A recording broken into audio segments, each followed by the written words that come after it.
Yeah.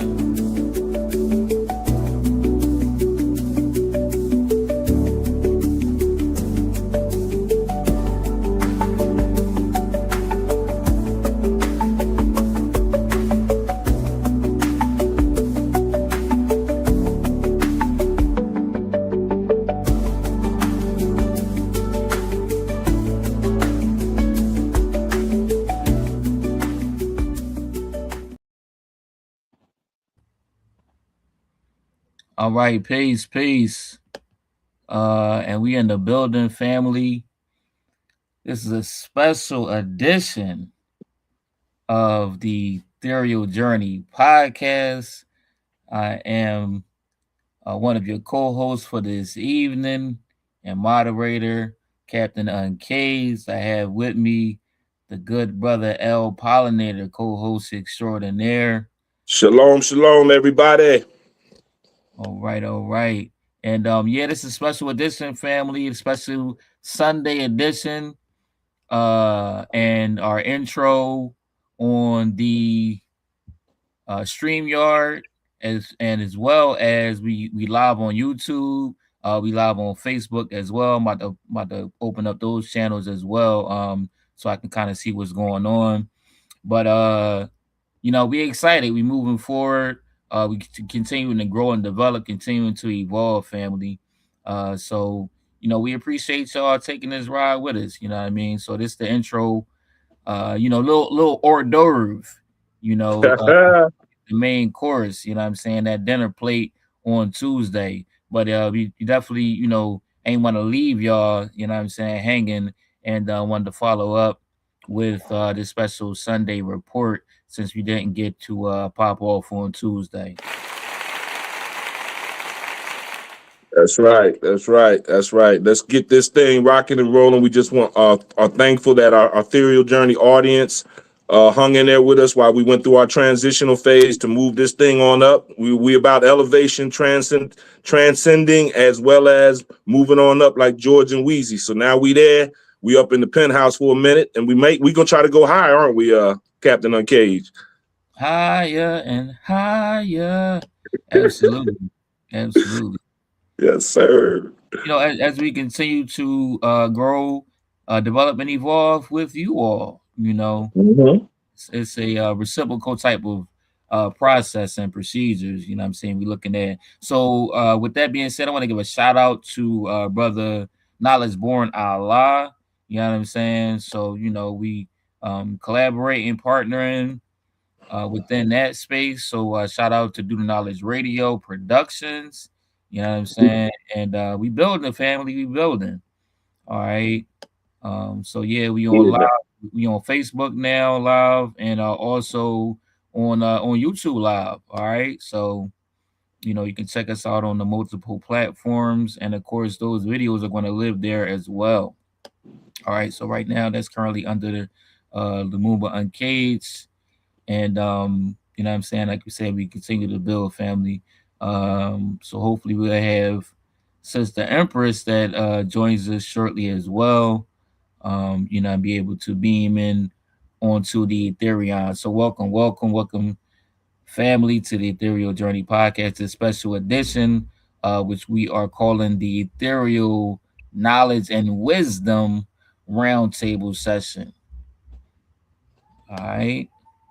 Looks like we have Brother Knowledge joining us now as well, and he is going to be the fourth, the latest addition for a co-host for the Ethereal Journey Podcast. So we definitely excited and awaiting that addition as well. So you know what I'm saying. Yeah, I just wanna. Oh yeah, give him a hand. I just want to give him a warm welcome to the Ethereum, which is our sort of like our intergalactic, outer galactic aircraft that we blast off on. Sometimes we stay earthly, sometimes we go into the ethers, and we just appreciate you joining on board with us with the Ethereal Journalists. And now you are officially our fourth Ethereal Journalist, but we ain't even about fourth. We about 1 through 4. 3, 2, 1, 1, 2, 3. It don't matter which one we are, but we are as one, no matter which way it go. Welcome to our Ethereal Journalist Podcast as one of our hosts, my brother Knowledge Born. Peace and blessings, Black Falcon. You hear me okay? Yes, sir. Yes, sir. Hear you loud and clear. Hear you loud and clear. Most High bless, Most High bless. Honored to be here in the spirit of our ancestors, in the spirit of elevation, in the spirit of transformation, in the spirit of Black empowerment. Thankful to be a part of such an amazing team. Okay. I'll wear number 4. I don't care nothing about the number. You understand? As long as I'm in the game. You understand what I'm saying? If I got to sit on the bench and be the best man, you understand? Like, I understand the analogy of the team. The goal is victory. You see what I'm saying? The goal is victory. So, yes, sir. Number 4, supreme mathematics is culture. You understand what I'm saying? So it's very, very fitting. You see what I'm saying? So, in the space of the culture, you're free through your culture. So my culture is the spirit of liberation for Black people, for African people. So it's fitting to, bring that culture forward. And that's something that's long-term sustainable, whether in the ethers or in the physical realm, because as above, so below, right? So definitely here, decided to be with the team and, here to work. Yes, sir. Yes, sir. Absolutely. Absolutely. You know what I'm saying? So was that a splash down into the ocean, Captain Uncaged? Oh, that was dropping bombs. I had to drop a bomb on that one. Either or, it's good. Sound good. Yes, sir. Yes, sir. Absolutely. Absolutely. So with that being said, let me just tap in with you all real quick and see how you been. You know what I'm saying? How's everything rolling? Any updates, information that you would like to share? Looks like we got Sister Empress Chi. What's up? All right. We up. You're on in. Yeah. Good to see everybody. Got the church hat on today. Hold on. Let me see. Hold on. You got the church hat on. Don't mess with the church hat. Yes, indeed. We all in family. We were just welcoming in Brother Knowledge Born Allah to the Ethereal Journalist co-host, and we just showing him appreciation that he's joining us, and we're going to be, like he said, one group, doing what we do, and that's promoting our people, promoting what we need to know for our folks out here in the streets, in these hoods, all over the world. And we just want to, we just showing them some appreciation. So I don't know if you wanted to have a few remarks or any words, Sister Chi, on behalf of our new co-host, Brother Knowledge Born Allah. Well, I'm just going to say this, and then we're going to get right into our discussion and program for tonight. But for me, it's about finally kind of bringing a certain type of energy, a certain type of synergy together. And with that, I know we are now going to really move forward in a certain kind of manner. Not that we haven't already, but again, as we build and grow and develop, I think what's going to happen, we're going to get stronger, we're going to get better. And we're going to be more productive because we're now kind of drawing other necessary energies in of a certain type, of a certain mindset, of a certain type of commitment, of a certain type of no nonsenseness. And that is what has, that's what's needed in a lot of things. I'm telling you, I've learned so much in this past year. It's amazing and I love it. And so with that, seeing Brother Born come in, seeing us continue to ride through these storms and turbulence, it just shows that we built for it and we're going to do this. Absolutely. Outstanding, 1,000%. And so, just doing some quick check-ins. With that being said, just tapping in, seeing how everybody is doing, how you been. Let me come over to you, Sister Empress. With that being said, how's everything with you this evening? How you been? Just checking in. Well, I mean, I'm good. It's always a challenge for me when it comes to cold weather. I'm straight up African. So with that said, cold weather for me tends to really take me somewhere else. I have to really make some other kinds of adjustments. And I know for us as a people, we've always done that. But still, I don't believe I'll ever get really acclimated to cold weather. But other than that, I'm good. I mean, let's go. I'm ready. Right. No doubt. All right, family. So, yes, indeed. Let me come over to Brother Pollinator, checking in. How you been? Oh man, excuse me. I've been good, my brother, Captain Uncaged, Empress Chi, and Brother Knowledge Born. I just know that right now we are on an elevation stage. Right now, we're moving on up. Like I said earlier, like George and Wheezy, and we're just trying to keep everything, upward, forward, and onward. UFO. And with that being said, I'm going to yield back to Mike. All right. Yes, indeed. Much appreciated for that addition. And let me come over, of course, to Brother Knowledge Born Alive. Brother Knowledge, how you been? Checking in. I'm here with my family. Dr. Empress made me want to pull out a machete, so I had to sheath it back. You understand what I'm saying? Because you think you're doing something, but until you approved, bona fide, and qualified, then there's an understanding that comes along with that. So whether that's ancestrally and physically, so Doc Empress don't be rocking with everybody. You understand? like we met some years ago, and we've been sojourning. So this is a culmination of years of evidence, years of work. Like she said, years of consistency, but also years of going unsung. So this is another reformation in regards to the work that has been done in the shadows that now needs to be brought to the light. Not only the work being brought to the light, but the people, because burnout is real. Dissatisfaction is another thing. You could go back and forth in a space with it in your mind. Like, am I doing the right thing? You understand what I'm saying? So when you get opportunities like this is a propelment, and also a space of reciprocity. You've been giving out, you've been giving of yourself. Everybody here has been giving of themselves selflessly. You understand what I'm saying? So to get the selfless folks together and be like, all right, let's pour into one another, and then the world gets the benefit. The Black world gets the benefit. The planet gets the benefit. The universe gets the benefit of that collective effort with 4 family members coming together and reunifying. It's a different thing. So definitely glad to finally be in a space where I ain't gotta watch my back, because I got 3 folks that will. You know what I'm saying? I ain't gotta watch their back because it just works like that. In that quality type situation.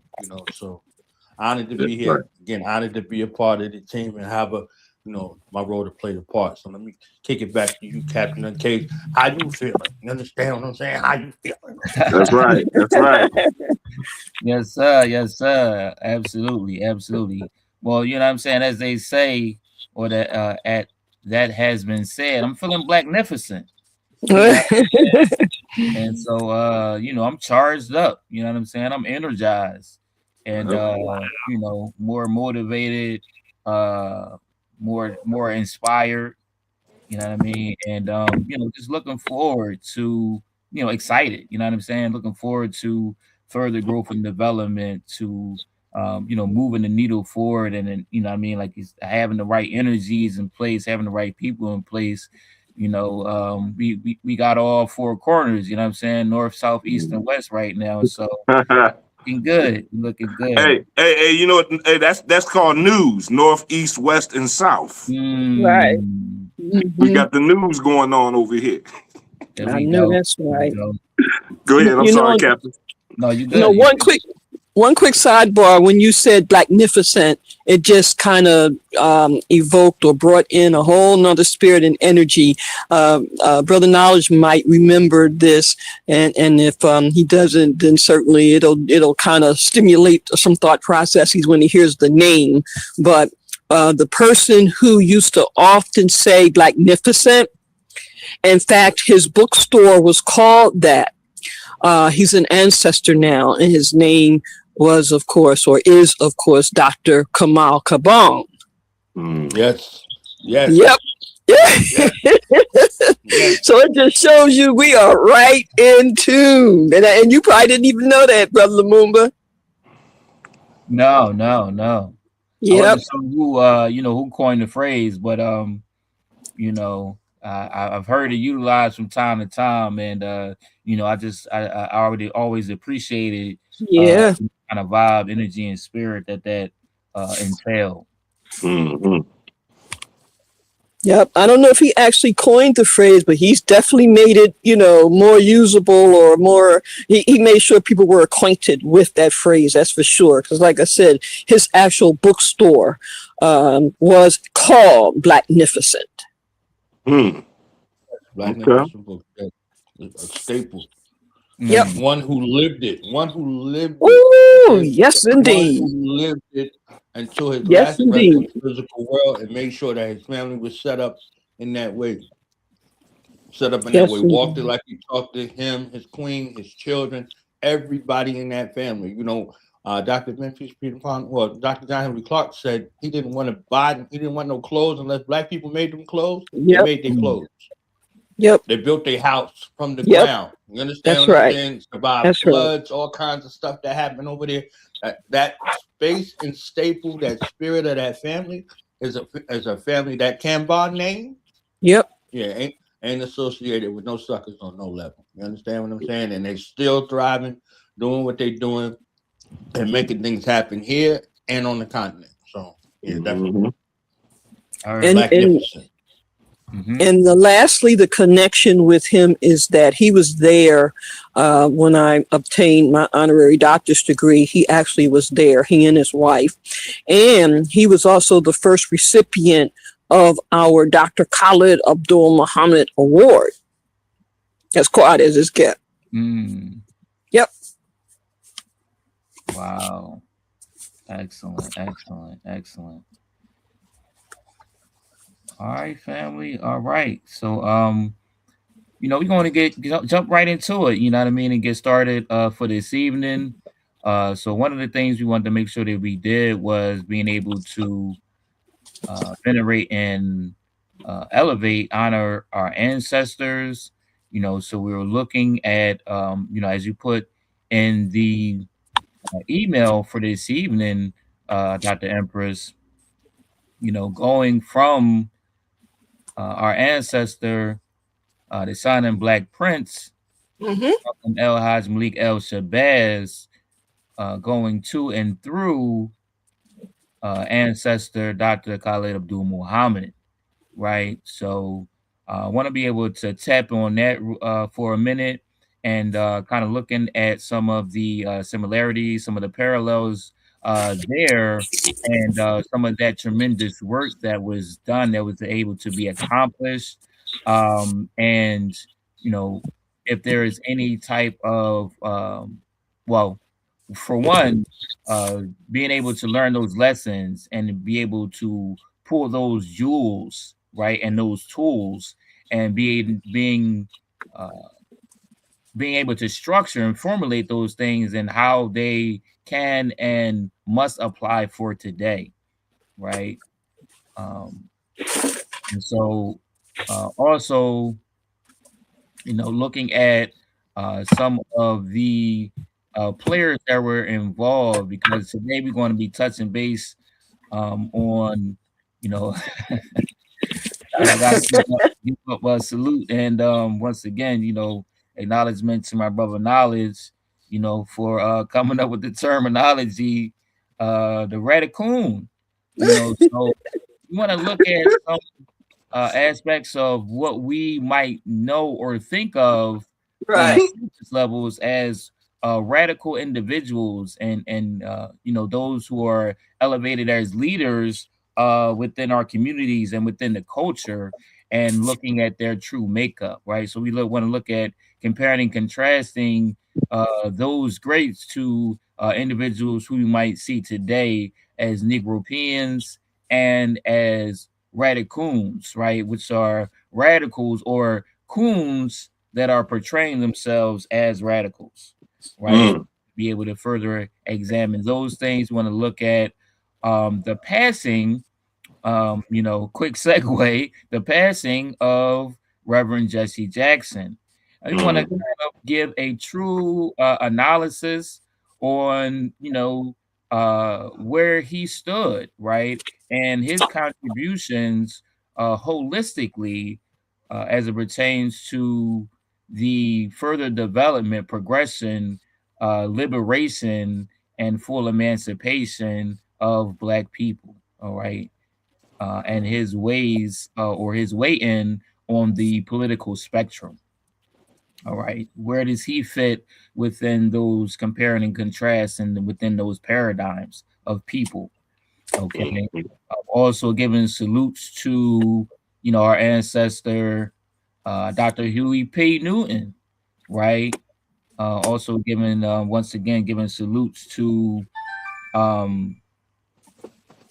ancestor Saint, the Empress Nina Simone. All right, we touched base on some of that topic, some of those individuals yesterday on New Day Resurrection Liberation. Want to just give an opportunity to further expound a little bit on some of that subject matter, though, as far as those comparing and contrast. How individuals fit within those paradigms, and to be able to give people, give the community at hand at large a little bit of further in-depth analysis of those who kind of took on the reins after that. Some of the individuals who one might see as representatives, of those type of elks, and being able to take up those mantles of say a ancestor, Dr. Martin Luther King Jr., right, of a ancestor, Dr. Khalid Abdul Muhammad, right? Those people who kind of came in their wake, and kind of took on some of that mantle and responsibility, as it may seem. All right, but we want to kind of get to the nitty gritty of things and give people the unadulterated whole truth. All right, the truth, the whole truth, and nothing but the truth, as we do here on the Ethereal Journey Podcast. All right. Also, I wanted to be able to touch base on what we're dealing with currently with what I call the great debate. Also, what has been phrased as the diaspora wars, and touch a base on that, and to see, what are we really doing, and what should we be doing? How are these things playing out, and how are they affecting, our minds, our spirits, our sense of community, and the process of nationhood and nation building, right? Because we want to look at things on a local level, nationally and internationally, as it pertains to our overall growth and development, and how that is going to look as we move forward into the future. All right, family. So with that being said, can we start with some of the history and legacy of and doing, some parallels between the work that was done with the Organization of African American Unity, and with ancestor El Haj Malik El Shabazz, and as well as with the legacy of ancestor Dr. Khalid Abdul Muhammad and the new Black Panther Party. Because we could also touch base on some of what we've seen recently with the quote unquote resurgence of the Black Panther Party, as it were. And, the developments that we've seen here in Philadelphia with that type of resurgence and transition that has taken place with the newly coined Black Lion Party. All right, kind of see how all of these things fit as pieces in the puzzle, and their viability as things continue to progress. All right, so I don't know who wants to take the first stab at that. Wow, that's a lot. Well, you know, breaking it down into sections. So first, I wanted to tap into what's going on with the, just tapping on some of the history, legacy of ancestor Malcolm El Malik El Shabazz. Some of the history and legacy of ancestor Dr. Khalid Abdul Muhammad. Brother Lamont, if I could real quick play a clip. Yes. Oh yeah, please do. Thank you. All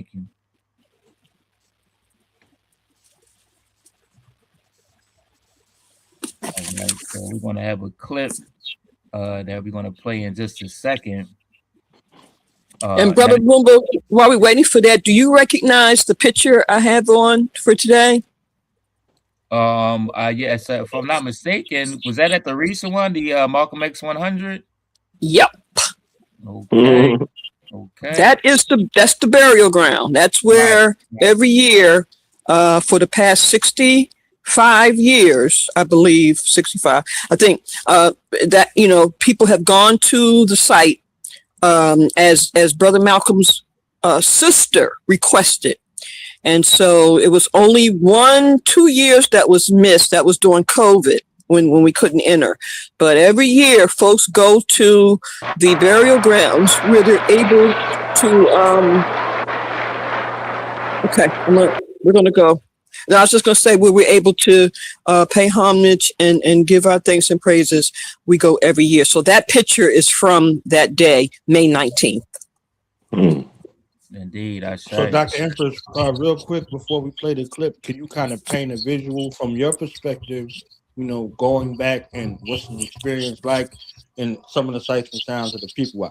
I've never been with people, but I've been myself. So. Okay. Well, we've been going since, years ago, and Philly was really, Philly was just incredible years ago. And so we used to take a caravan, literally several cars, vans, and even buses would go up. I was in college then. And so again, this was a time period when folks really did things. I mean, sincerely, it wasn't about no grant and all that old stuff.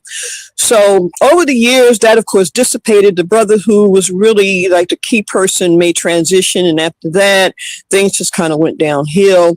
But to fast forward, this past year was probably one of the best for me in attending, being the 100th year commemoration of Brother Malcolm's born day, Earth Day.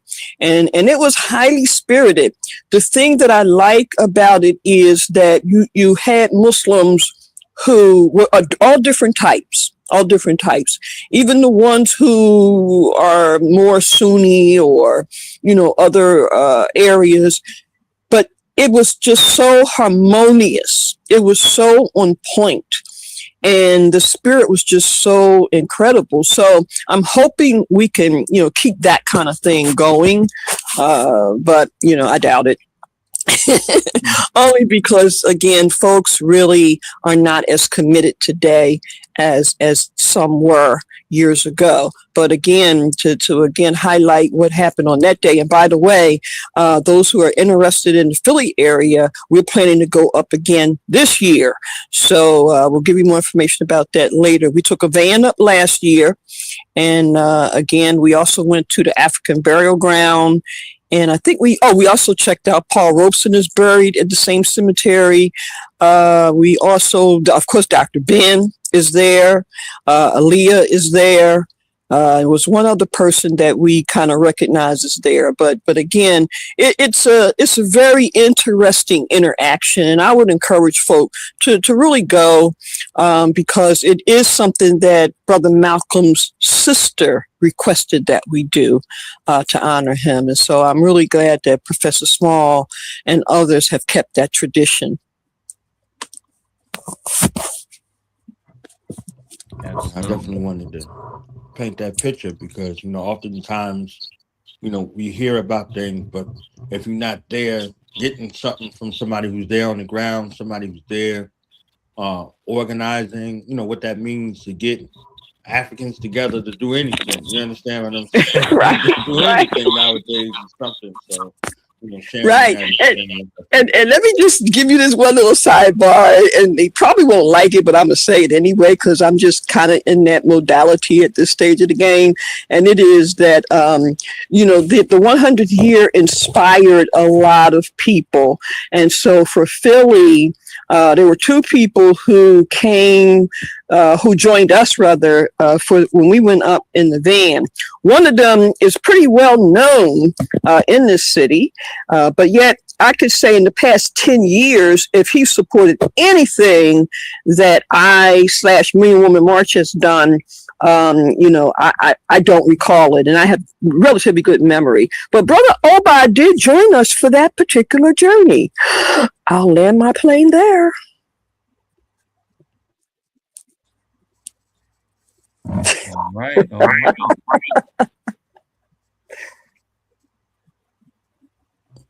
So I want to play the clip and just even thinking about, like, if we get into some of the intricacies of the parallels between Hajj Malik Al-Shabazz, Brother Omar Wali, affectionately known to the world as Minister Malcolm X, he said, as long as the conditions exist that produced the Minister Malcolm X, Malcolm X would always be there. But he had become Hajj Malik Al-Shabazz long before the departure from the Nation of Islam. So he said the conditions, as long as the conditions exist that produced a Minister Malcolm X would always be there. So this 100-year celebration and commemoration is for one who understood the time and its testament. You see what I'm saying? So him, like Dr. Khalid, peace and blessings be upon them both, understood where Dr. Khalid started and who he was with before the Nation of Islam, and then his sojourn to the Nation of Islam, and then his ultimate departure and what he was able to build. When you start looking at lives, they become akin and similar, so I'll save that for my for my little exegesis, but I'll play this clip real quick.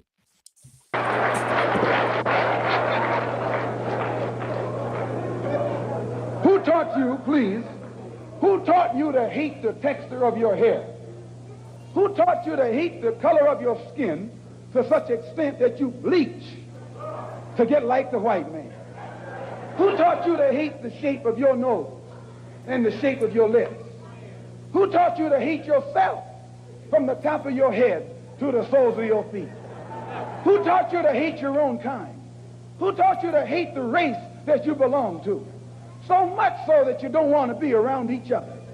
No, before you come asking Mr. Muhammad, does he teach hate, you should ask yourself who taught you to hate being what God gave you.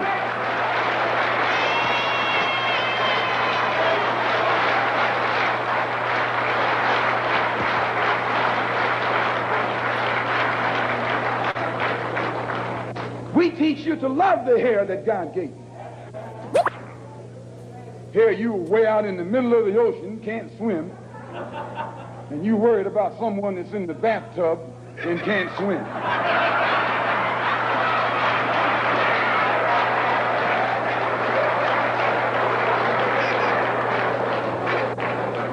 We don't steal, we don't gamble, we don't lie, and we don't cheat. And that also deprives the government of revenue, because you can't get into a whiskey bottle without getting past the government seal. You can't open a deck of cards without getting past the government seal. Here's a white man makes the whiskey and then puts you in jail for getting drunk.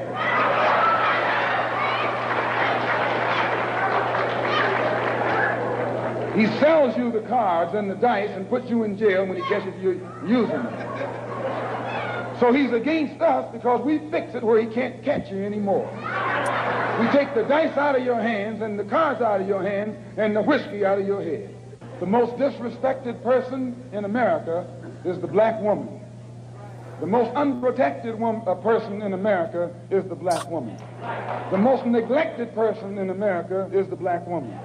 And as Muslims, the Honorable Elijah Muhammad teaches us to respect our women, and to protect our women. And then the only time a Muslim really gets real violent is when someone goes to molest his woman. We will kill you for our woman. I'm making it plain, yes. We will kill you for our woman. We believe that if the white man will do whatever is necessary to see that his woman gets respect and protection, then you and I will never be recognized as men until we stand up like men and place the same penalty over the head of anyone who puts his filthy hands out to put in the direction of our women.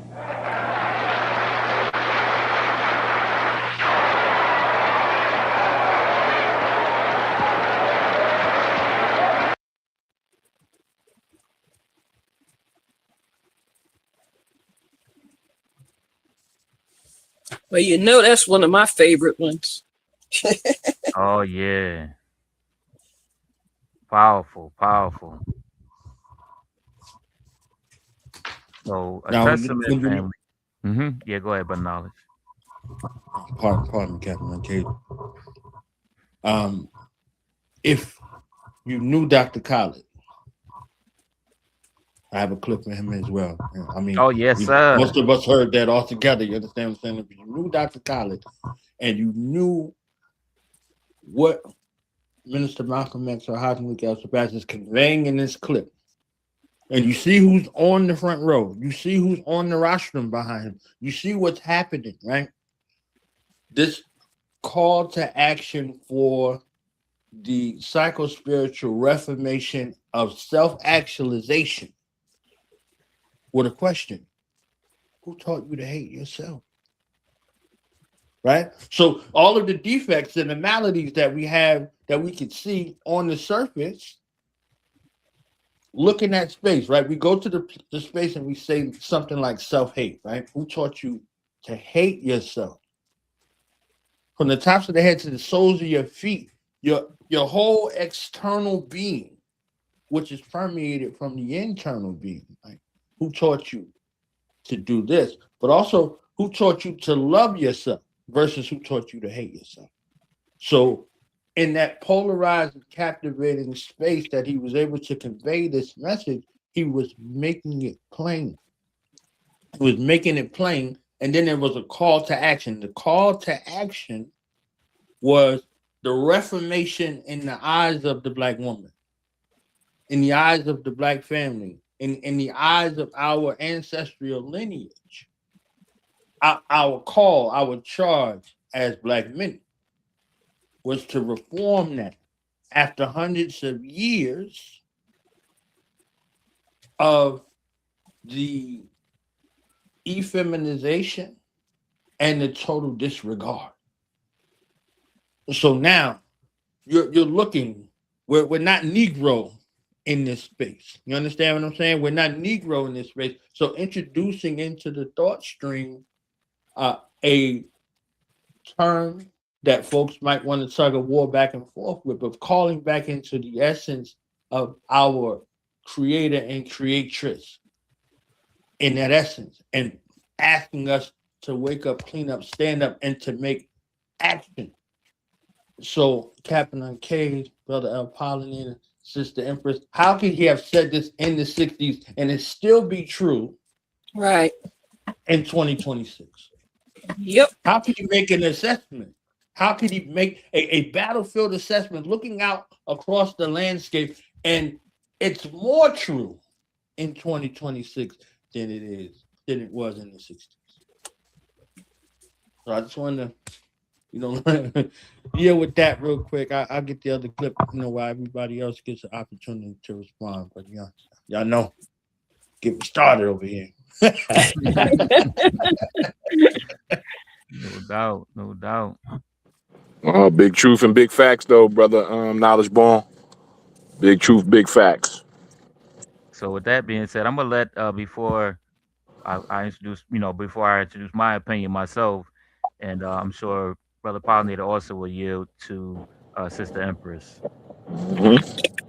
So for me, it is, there's so many kind of responses to that, but I'm going to simplify it and say that based on what Brother Knowledge Born mentioned in terms of how can that be, or the question, how can it be? Here we are in the 21st century, and what Brother Malcolm spoke about over 60 years ago is more than today probably evident than before. It was there, but now it's like right in our faces in a lot of different ways. And so for me, it is important and a part of our responsibility, and those who have the capability to do so. We've got to now make sure that we point these things out. As it was said earlier, we got to make it plain. That was one of Brother Malcolm's kind of phrases that, people remember. Make it plain.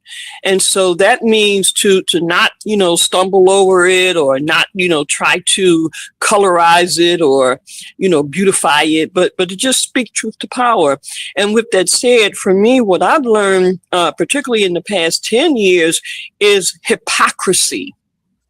The whole application of what I call Negropean hypocrisy that has now permeated, has now infiltrated into our movements. Not only hypocrisy, but the, shall we say, the fraudulent kinds of behaviors, the intentional misdirections. And lastly, with that, having made these observations, having seen some of the people, be it entity or the actual organization or an organizational operation that has allowed it, and in some instances have really perpetuated it.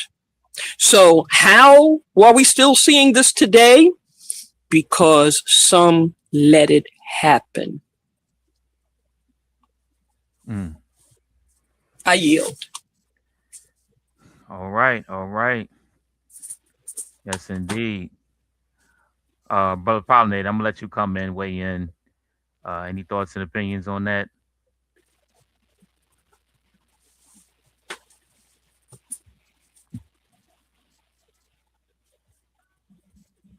Okay. Brother Pollinator, you are muted. You have to unmute yourself.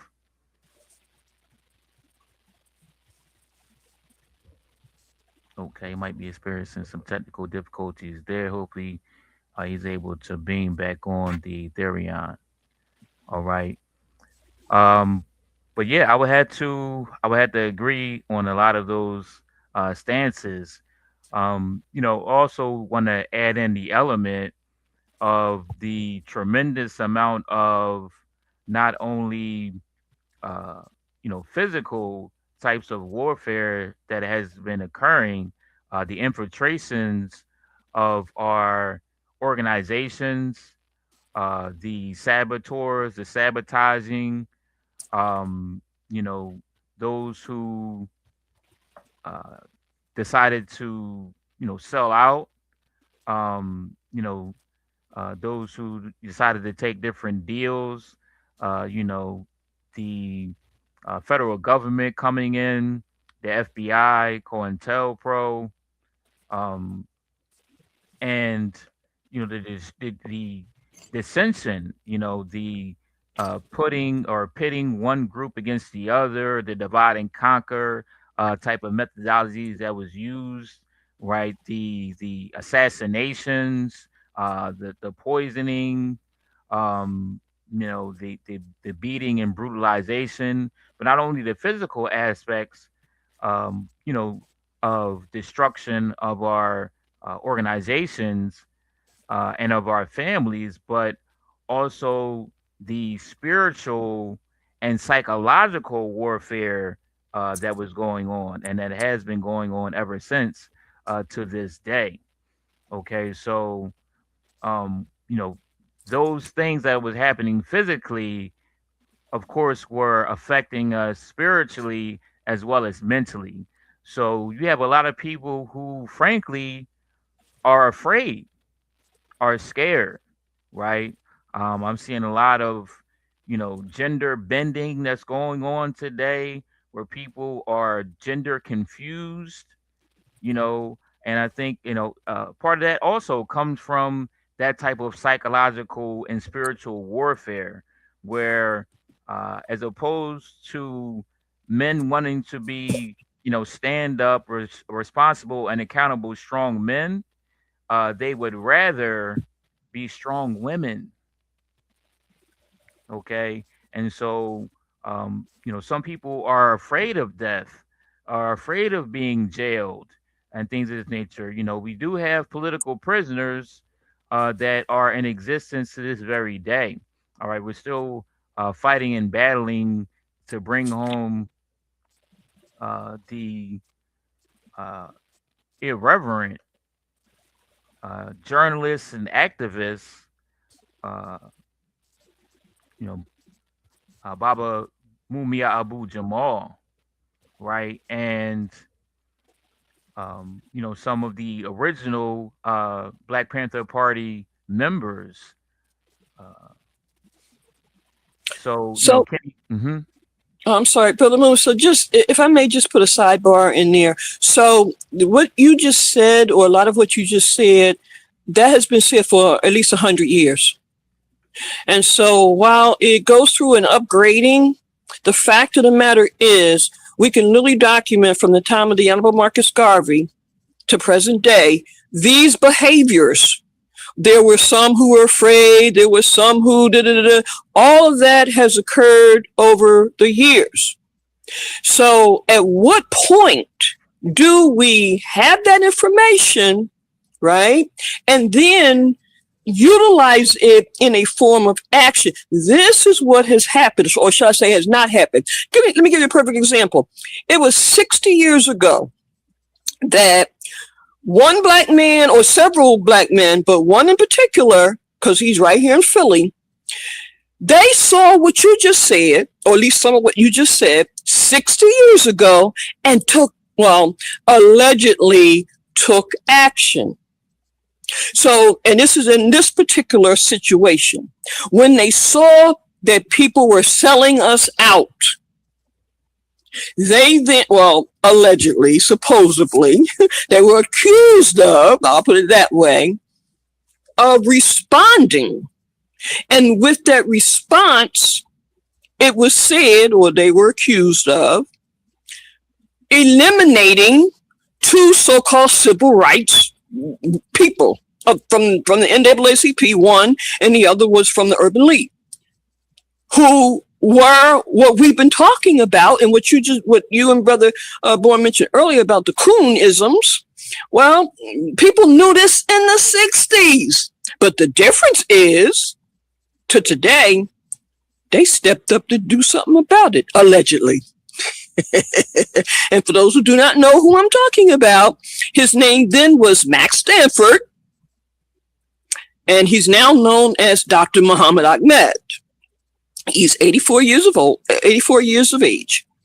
But when he was arrested, he and others were arrested for the alleged conspiracy of getting rid of two people who were considered to be sellouts. So I'm saying we've been hearing this same stuff for at least 60 years. So when does it get to the point that it's no longer just observation, conversation? And of course, that's not a real question, but I'm just saying. Right. So, I wanted to answer the question. So the question was asked. So that's the information that I was given as far as to why these things are occurring to today. These are some of the reasons why, right? And so because of the consistent pressure and pressing, of these type of warfares, which a lot of people are unaware of. Okay. Now we have the advent of social media, and these things have maximized. They have increased exponentially, right? Which is some of the conversations we're going to get into a little bit later with the diaspora wars. Okay, more of the divide and conquer type of methodologies that are still working to this day, that are working actually more effectively, right? Some of the Willie Lynch syndrome, and as you referred to, the Willie Lynch chip. So, although these things have been happening historically, they continue to work. I think part of it also is based on the fact that people don't continue to research and to study, to come to some of these analytical truths, right? And so they keep perpetuating the same type of uh, mindsets and cycles instead of being able to move forward. As far as the Max Stanfords are concerned, um, those are the minority, not the majority. So the majority of people are not dealing with this type of activism, right?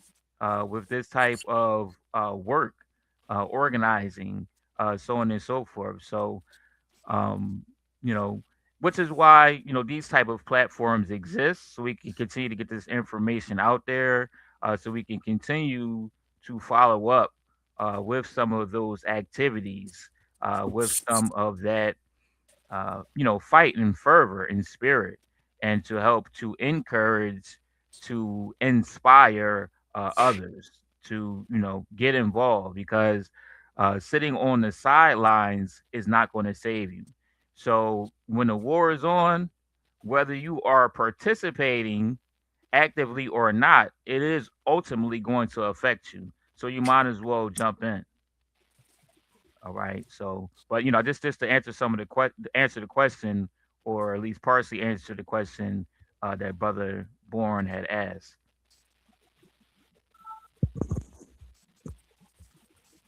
Okay. So again, what I'm saying is, while that might not have been the norm, and there were other, kind of related situations, it just didn't reach that kind of popularity or that kind of notoriety. But the point that I'm making is that there's certain kinds of things, COINTELPRO or other kinds of programs or other kinds of distractions or infiltrations or whatever, all that stuff was going on then. But folks still, even though it might have been just a few, there was still evidence of a certain type of mindset and behavior. Right. And so just like what Brother Bourne was mentioning earlier, in our community throughout the country, when the nation was in more of an effective manner, there were certain things that just did not happen in our communities as easily and as readily as it is today, because of the mere presence of discipline and things of that nature. So again, there's other factors. I was just kind of giving that one example, but there's a litany of reasons or other things that have led to why we're still in this situation we're in today. And again, I think it's important to point out that the lack of there being a presence of organized and disciplined Black men, unfortunately, has, also added to the continuation of what the system does. And then, of course, and it's a double-edged sword. And of course, now with our sisters, particularly in the past 10 to 15 years, now have gone so far into wanting to look, be, and act more like, European women, that now too has led to the continuation of what has been happening. For sure. Absolutely. Absolutely. Yeah, Brother Apollinaire is going to go. He could go, but I want to just add something to that. So I see he's back, so I want to yield. No, I mean, hit it on, man, so you won't lose your train of thought, because, I mean, this is a great conversation, and I'm sorry I had dropped off. I was in route to somewhere, and, of course, these daggone solar flares is hitting everything, messing up the Wi-Fi and the 5G, 6G, 8G, whatever they got going G-wise. So go ahead, brother Knowledge. Why it's fresh in your mind? I yield to you and I'll come back after you. I appreciate you, brother Pollinator. What I was saying yesterday in regards to Malcolm, because the question was asked in regards to, the resurgence of that, right? Dealing with young people and how to properly translate that to the next generation. We have our children acquainted with the Detroit Red aspect of Malcolm. Right. So they don't have a problem coming together in droves and becoming that and perpetuating that and pushing that, right? So the rappers are pushing that, the entertainment industry is pushing that. There's even the folks that's supposed to be conscious, they're pushing that. They're pushing the Detroit Red aspects to shield their dirty religion. So it becomes a thing where you're acculturated with criminal. Not the state of condition in which you are in is criminal. So a rite of passage for a young black male and a young black female nowadays is prison. It's prison. So you'll get more folks that are rallying around somebody coming home from prison that ain't a political prisoner than it is for somebody who is going to do something constructive for their families or for their community. You see what I'm saying? So you have a situation like a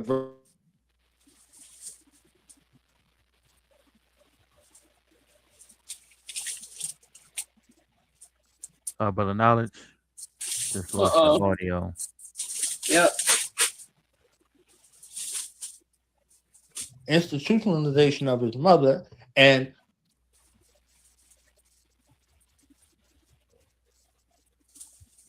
So the one you coming in and out. can y'all hear me okay? Okay, yeah, we got you now. All right, I already know now. Come on. You understand what I'm saying? Like, you already know. Right. So the criminals have welcomed, popularized, and incentivized on some levels the criminal. So the criminals who sold drugs in their community, I see people taking pictures with these monkeys. They're glorifying them. You know, they would rather be Frank Lucas than Dr. Khalid. If they were looking to somebody to be, they would rather be Bumpy Johnson or, one of these other people than to actually be Malcolm. They will show Malcolm and Bumpy side by side on a television show for sport and play, and not righteously attribute the life of transformation, right? So anytime we reach back into these spaces, we have to be mindful of the improper propaganda campaign that's bombarding the minds and the psyches and the hearts of the people, right? There's no recourse in space where they're teaching you not to be a criminal. They're incentivizing criminal activity. You see what I'm saying? So the criminal justice system, that Dr. Khalid used to call it, peace and blessings be upon him, called it the criminal justice situation where Frank James and Jesse James are there looking to see where they could get up out of you. You understand? So as long as we have that, so even in the spiritual spaces, even in the quote unquote religious spaces, we got nothing but a bunch of criminals that are running around. So even people who look at these particular ways of lives and sort something of a transformation, they got more criminal in the religious space and in the spiritual space, and deviance there as well, where it look like they're winning in those spaces. So there's nothing incentivizing in our space as a collective for folks to garner the support of standing up and fighting for their people. So if we don't do a better job from a tactical, from a psychological, from a spiritual and a physical space in regards to speaking to that and training folks up in the way that they should go in that regard and incentivizing that sort of behavior, all we're going to have is a continual space of criminals running around rats running around, snakes and figs running around. As we get into some of these other aspects that continue to be glorified, and this necessity for sustainability going forward is something that gets further and further down on the priority list. So you always hear me say, if you're chasing the bag, you'll end up in one. They don't have it. They don't have any fret in their heart about putting somebody in the bag to get a bag and then end up in the bag. So that's a trick bag from the non-Valley cultural perspective. So you caught up in the trick bag. You see what I'm saying? So the trick bag, the trick party, and the trick baby. So I yield with that. Go ahead, brother. I'll pollinator. Appreciate you. No, I appreciate that in-depth analysis, and I'm loving this conversation because this is, like we said, Black History Month, and we got to get down to some nitty-gritties now. We got to stop playing, with these flying monkeys, gatekeepers, watchers, or whoever, whatever we want to call those who have done what they've done to keep these systems in place. And you really can't even blame the Caucasian persuasion or any other nation, because we're the ones who right now who are our worst enemy. And in order to do that, we got to de-Django them. We gotta do like Jamie Foxx did in that movie and take out the whole plantation, because that's what we're dealing with right now.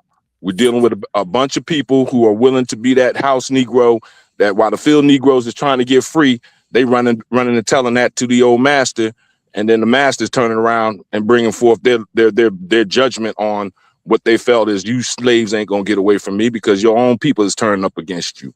So I think when you look at the protection of our people, like Brother Malcolm was saying in that video, especially in particular our women and girls, it's worse. It's probably, what would you say, Sister Chi, 10 times, 20 times, 30 times worse since when he made that conversation in that speech?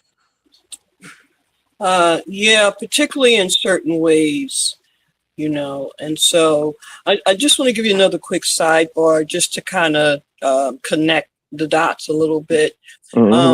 Million Woman March, several years ago, I made a statement. Some are aware of it and most are not, but the ones who are aware of it, this is one of the reasons why it's been so difficult to bring certain things forward. But I made a public statement to let people know that one of my missions were that at some point we would raise enough funds to be able to make certain that our brothers could be able to deal with proper training, etc., particularly for the young brothers, but in general, that one of our missions as Black women were to assist in helping to make sure that our brothers could move forward in doing the kinds of things that was relevant to Black men in terms of our communities. Now, see that right there? That created a big problem, needless to say, because what we were saying is that we wanted to support the positive, holistic, but very intentional kinds of actions that our brothers wanted to do. Mm-hmm. You see, I made that public statement in a more distinct and a more diplomatic manner, but still, it was very clear. Mm-hmm. And that's when I began to realize and learn what I was really dealing with when it came to so-called Black men. Mm.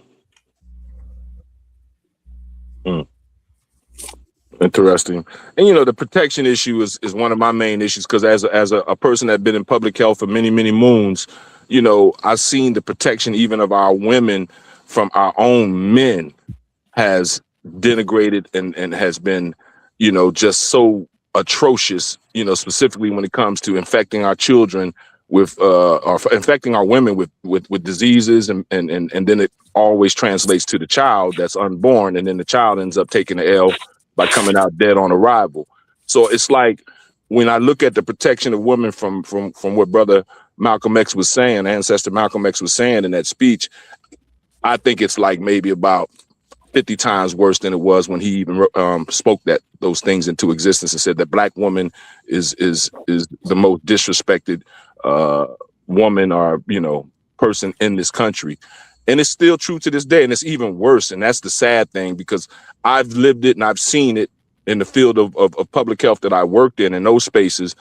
And it's sad because now we got improvised explosive devices called black men running around blowing up our women's wombs and not protecting them like we should have, as when we came from the days in which we were the original civilizations of this world.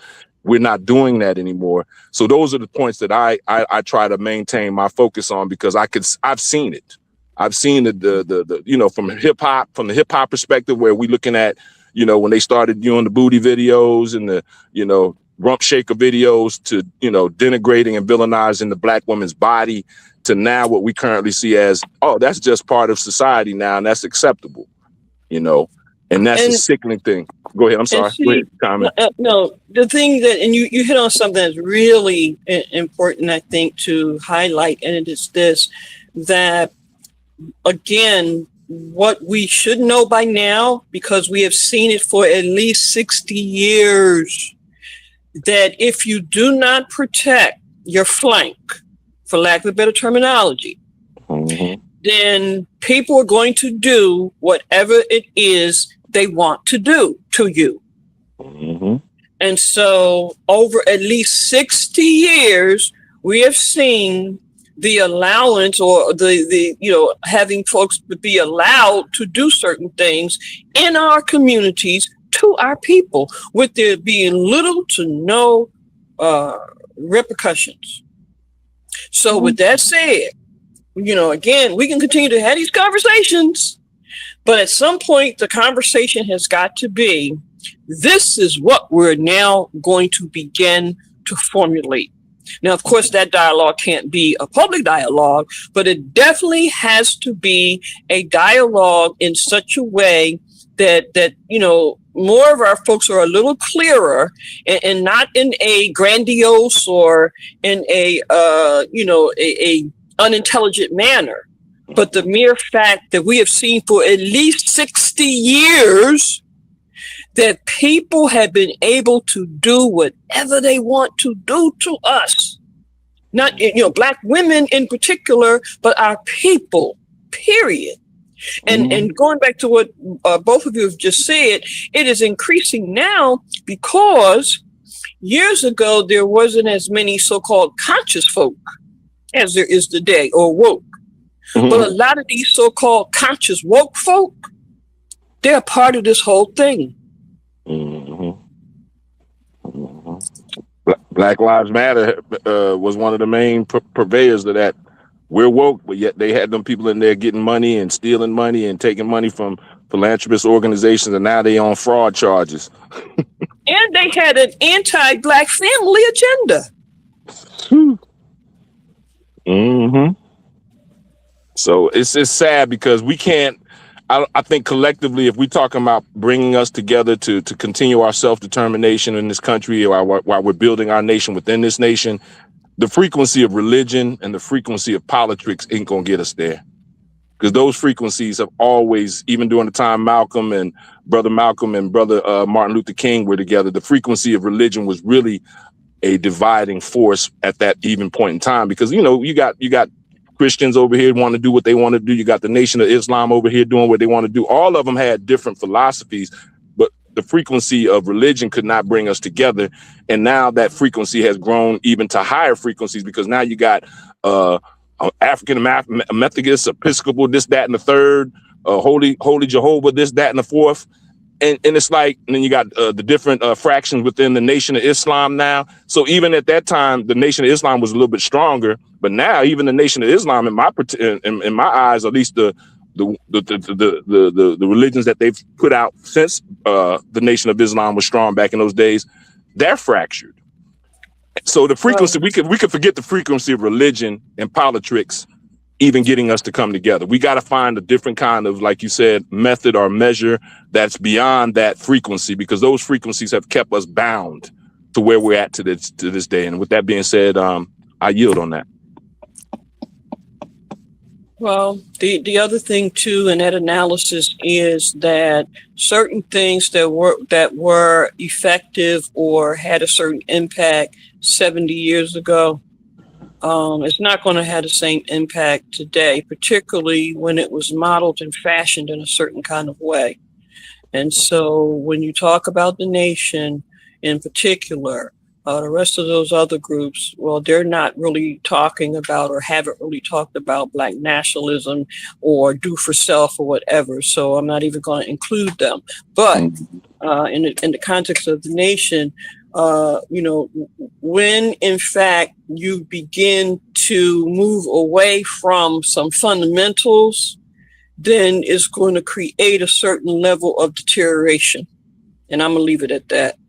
And protection of women is the number one priority because of the fact that if we don't protect you all and keep you all safe and keep you all feeling like, there is some people that's going to protect our children, because if the melanated carbonated man is not there in the home or the community or within, whatever else structures of societies and communities, and the women are left out there to fend for themselves, which I think was designed and we were interfered with, especially when that crack thing hit, boy.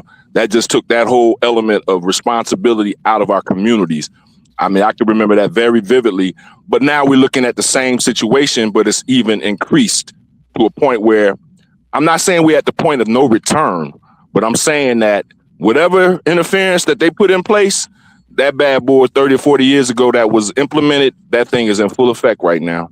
And we got to figure out a way to get around those type of interferences as well. But I yield on that. So again, with this being Black History Month, I'm going to leave this conversation to some degree with just 3 words: organize, organize, organize.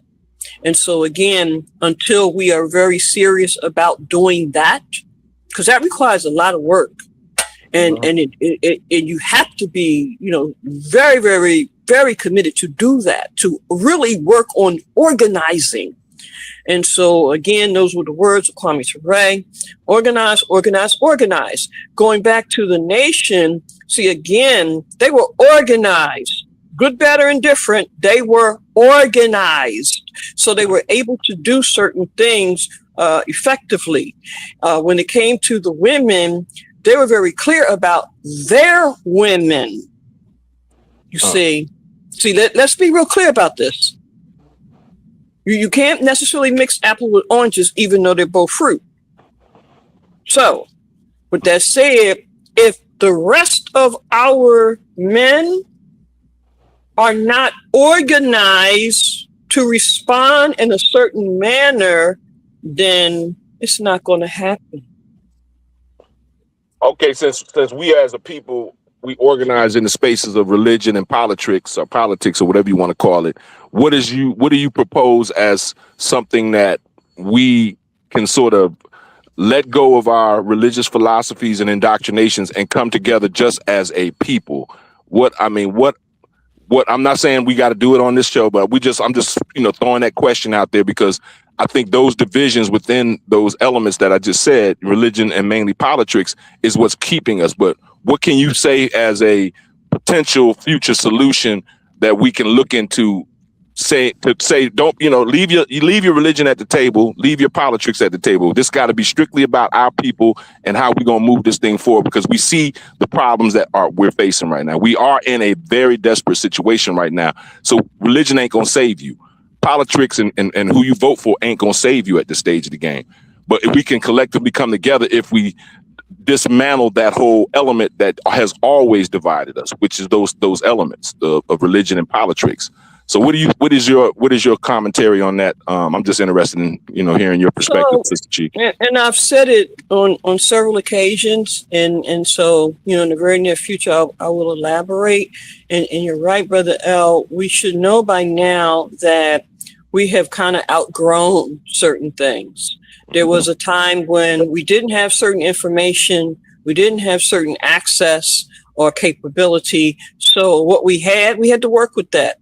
And that was fine. That was all a part of growth and development. Well, now in this day and age, we know a lot more. We're able to assess a lot more, evaluate, compare, and so forth. So we do not have to do some of the same things and shouldn't. And a lot of people are not. So to go back to your question, what I've been saying for quite a while, but again, because I am a Black woman and do not have the support of Black men to the degree that is really necessary, no one pays attention or listens. So if you really understand the nature of the game, most sisters that get any kind of real notoriety, acceptance, or whatever, when it comes to certain dynamics, meaning real justice and liberation for our people, they are co-signed by a brother. And it's connected to either a political party and or a church or a mosque or something of that nature. My point. That's just the nature of the game. Right. So now, having learned that, it took a minute to grasp, but now what I've proposed have been several things. One, to hold pre-plebiscite sessions. What did that do? It enables folks to begin to at least think about coming out of the box. What box? What are we calling ourselves? You know, we haven't even come to the conclusion about what we want to be called, at least temporarily, in order to move forward to the next step, in order to take care of business, do whatever. Collectively, we need to come to some criteria, to some evaluation of this is what we want to be called for now, y'all, and agree on that. And we vote on that. Now, that was one way, because that's political. So now it sets us into the format of beginning to address self-determination. Now, remember what Brother Malcolm did, going back to Brother Malcolm. He formed two entities. One, the Islamic Brotherhood, which was religion, but the other was absolutely not. In fact, totally not. In fact, he said very clearly, take your religion and put it in the whatever. Mm-hmm. The Organization of Afro-American Unity was very specific. So now, what do? Since we realize today that most folk either won't or can't have the capability to think beyond a certain point, we have to be smart enough to create it. So what I have proposed to, and you've heard me say this before, is that we now develop independent societies. Mm-hmm. Definitely, I remember always bring that Absolutely. Up. Yeah. See, that's a front, and it's a start. When you develop societies, it enables you to move in a certain kind of way. It lends you to nation building, but as a first step, create the societies. It enables you to organize. It enables you to create similar like minds, et cetera. You can work out the kinks and so forth. But in a international circle, it's looked upon more seriously than an organization. When you create a civil society, and then you grow and develop from there. So I've been saying that for 10 years, but again, it goes in one ear and out the other because folks are not ready, particularly to hear something from a Black woman that is not being co-signed by a Black man or prominence. Thank you for your breakdown of that whole, potential solution, which, as ethereal journalists and the audience that are in the earshot of what we're talking about, this is what we want to bring to you all to see that you have to look at things from a holistic point, around the point, whether it's dealing with your physical, mental, spiritual, as well as your emotional, because a lot of things are tied into that root chakra, that emotional level. And I think that's where we end up having people stuck like Chuck in the muck in a broke down truck.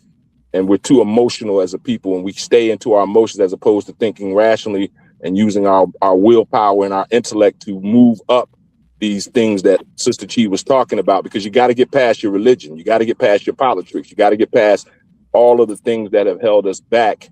And these are what we're trying to sort of, through this roundtable that we're talking about today, during this beautiful Black His Story and Her Story Month, is how we can come and move this thing forward. Because right now, it's got to move. Or like what's his name said, move, get out the way, because we moving. And if you ain't gonna get on the train, you're gonna be left at the station. I yield.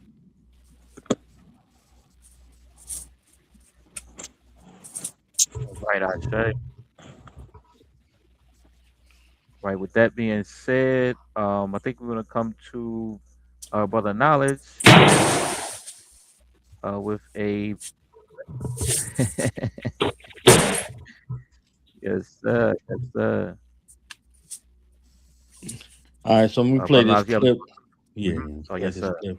I was waiting for you to get us back in order because where go. You know what I'm saying? You get us back in order. That's why you're great at what you do. You understand? So I'm gonna play this parallel clip from Dr. Khalid, and uh, there's some commentary I have to say about the parallels between the lives. That what kind of round up everything that everybody was saying, but let's hear the good doctor speak. That's it. I respect you, Dr. Muhammad. Vile, Vile, I What I want respect to you. say Same to you. is I need to know from you uh, as to whether or not you condemn me for my feelings, and that is this. First of all, I want to ask you, will women be allowed to join the new Black Panther Party? I will not condemn you for your question, sister. I don't want to go nowhere where there ain't no women. Okay.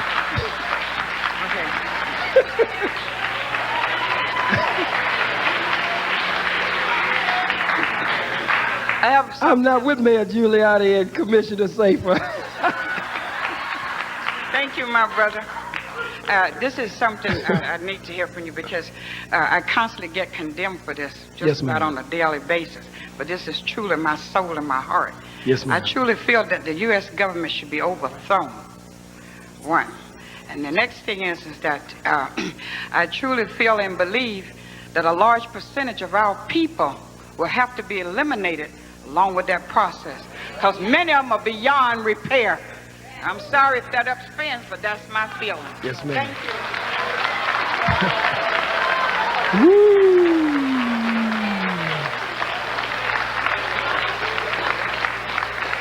All right. Well, my sister. Well, my dear strong sister. Is her name Sister Tina? America does have to be indeed destroyed. There must be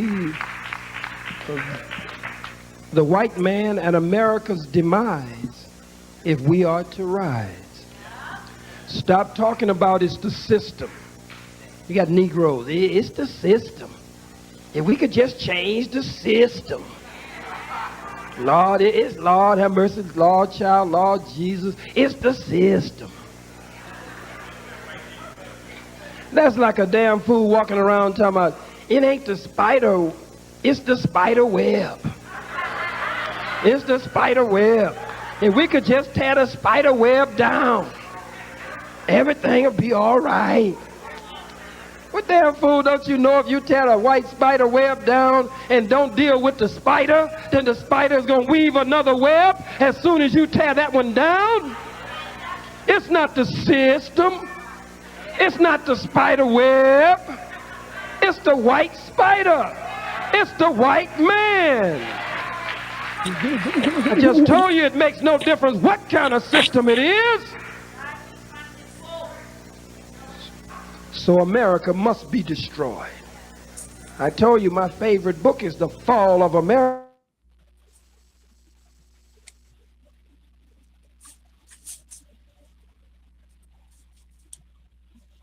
All right.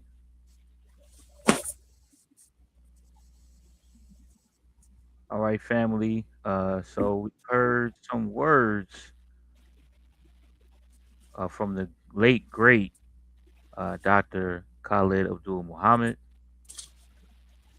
and some of the commentary as it pertains to his position as far as the need of black women and the question that was asked by the sister as far as the dismantling of this system that we have currently, which deals with off-white supremacy, aspects of neo-colonialism. All right, and so within that, we understand that you cannot build a foundation on sand, right? And this loose facade of a foundation that America has built is a house of cards. All right, so we have to recognize that and realize that, and begin to act accordingly. All right, and then of course the sister was asking also on the last point that in her, from her vantage point, seems as though some of these individuals, who we might perceive as quote unquote black, who are actually Negropeans, who are actually radicoons, we gotta get them up out of here. Gotta get them up out the way because they are indeed in the way and impeding further progress. All right. So with that being said, let me come to the ethereal journalist and any weigh-ins on the information that we have just heard. Sister Chi, I yield to you. I yield to the queen. Well, I mean, it's not much I could say. Doc said it himself, and then the sister said it. Again, that has to be at least like 25 years ago. And I'm saying again, we should continue to review and assess and so forth. But for me at this stage of the game, it has to now be more about application. We definitely need to continue again to review, but I'm just more into looking at what it is that we're going to actually begin to do. You see, and so again, when I hear Doc, it just it does something to my heart in such a way that it brings a little pain to my heart, because here we had him as we had others, and we still don't do the stuff that has been said. We still don't do what it is we're supposed to do. And I'm talking about the folk who claim to have loved him or appreciate him and all of that. It's a good conversation. But, for me, when you look at who's doing the actual work, or at least attempting to do the actual work in a manner that is conducive to today, utilizing the strategies of what was given to us, but also making the proper modifications without, diluting it, things of that nature. Where's the strategists of today? Where's the tacticians of today? We got folks who have served in the military, who have served in law enforcement and so forth. And again, we know that has worked and has helped, because when you look at a lot of the soldiers or the warriors that came out of the 1960s, a lot of them was in the military. You see, and so we got to really do a critical analysis about some things. So again, I'm always going to appreciate hearing Doc, but again, it really hurts my heart to do so sometimes, when we have seen, heard, and some even experienced certain things, and we still acting like it's 1995. Right. Wasn't that a Prince song? That's why I don't even like him. I never did, but stop. Leave Prince alone. Leave Ancestor Prince alone. No, you ain't gonna never. Nope. Sorry, but that's a whole nother conversation.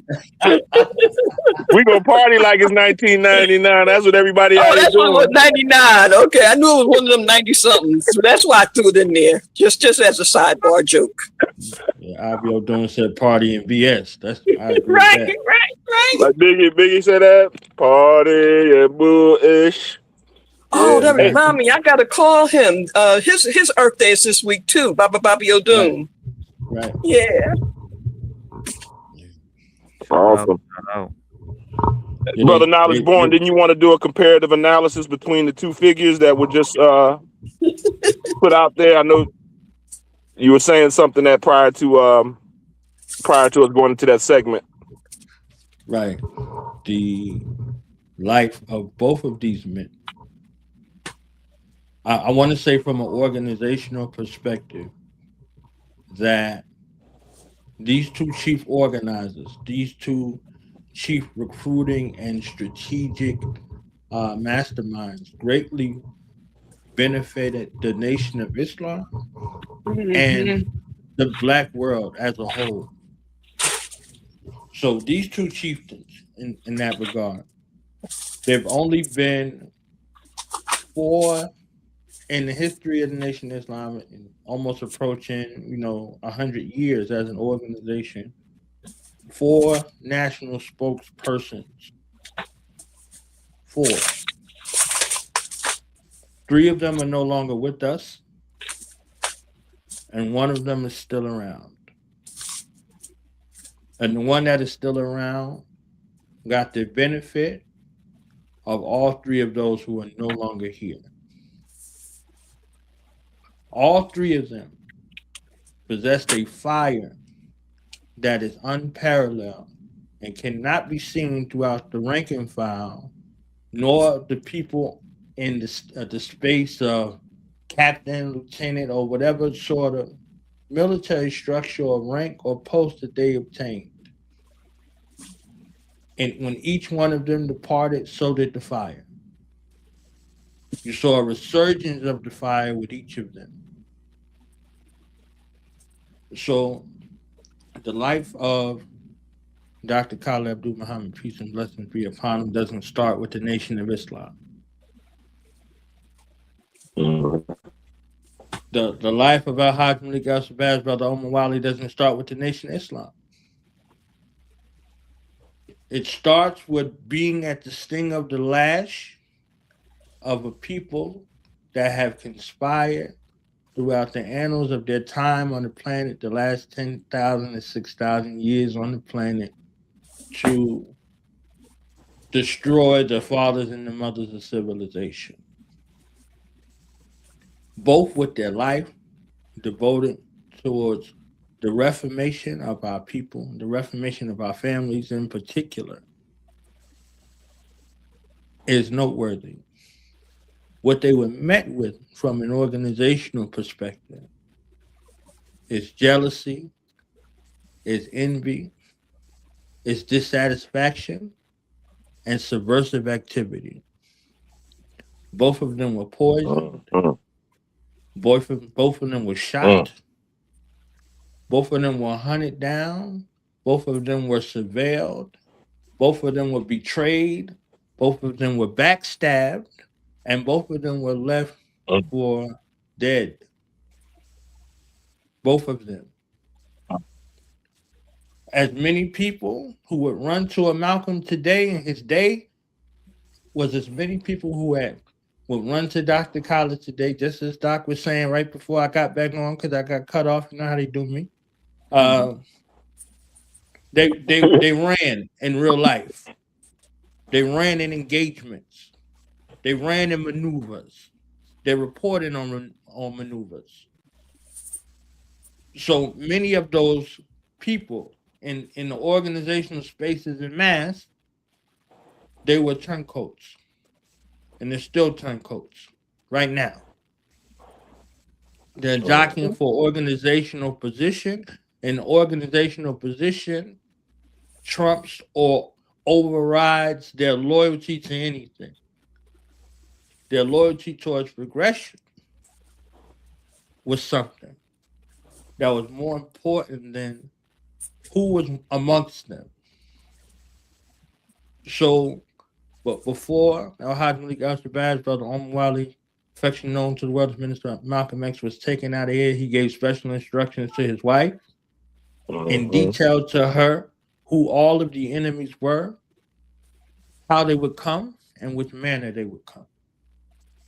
He also gave that information to the guy who was jockeying for his position and has an organizational head representation. He told him who would come. He told him that they would turn on him just like they turned on him. He told him and he detailed who would do it. And he lived through that. And that same man got up on the rostrum and condemned him like he did Dr. Khalid. I want y'all to be mindful of that. And when you stand as an organizational head or representative over thousands and thousands of men, women, and children, when somebody hears your voice, they hearken unto that message. And people begin to move.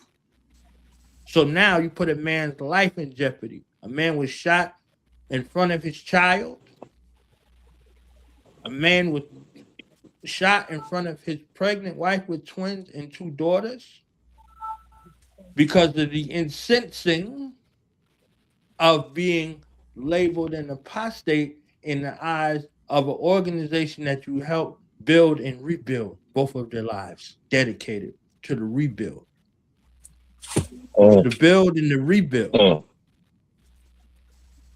So the jealousy and the envy and the hatred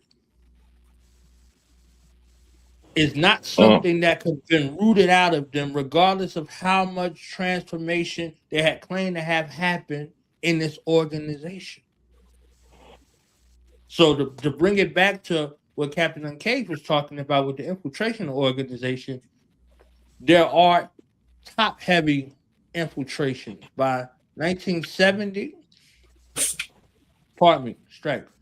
By 1967, in that organization, that very top heads of that organization was infiltrated by the FBI as per their reports, notes. So most of the organizations that are organized around the reformation of our people were infiltrated and usurped. So these things that we have to take into account in regards to what it is moving forward with the lesson with these 2 parallels of lives that were surveilled, that were poisoned, that were shot, and their families left penniless. Nobody came to their aid.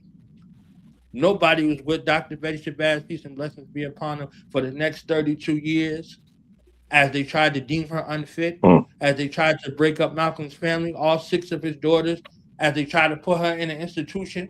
She was courageous enough because she was prepared. She was prepared for the onslaught, for the people who tried to come with well wishes. And she fought against them ultimately to her demise.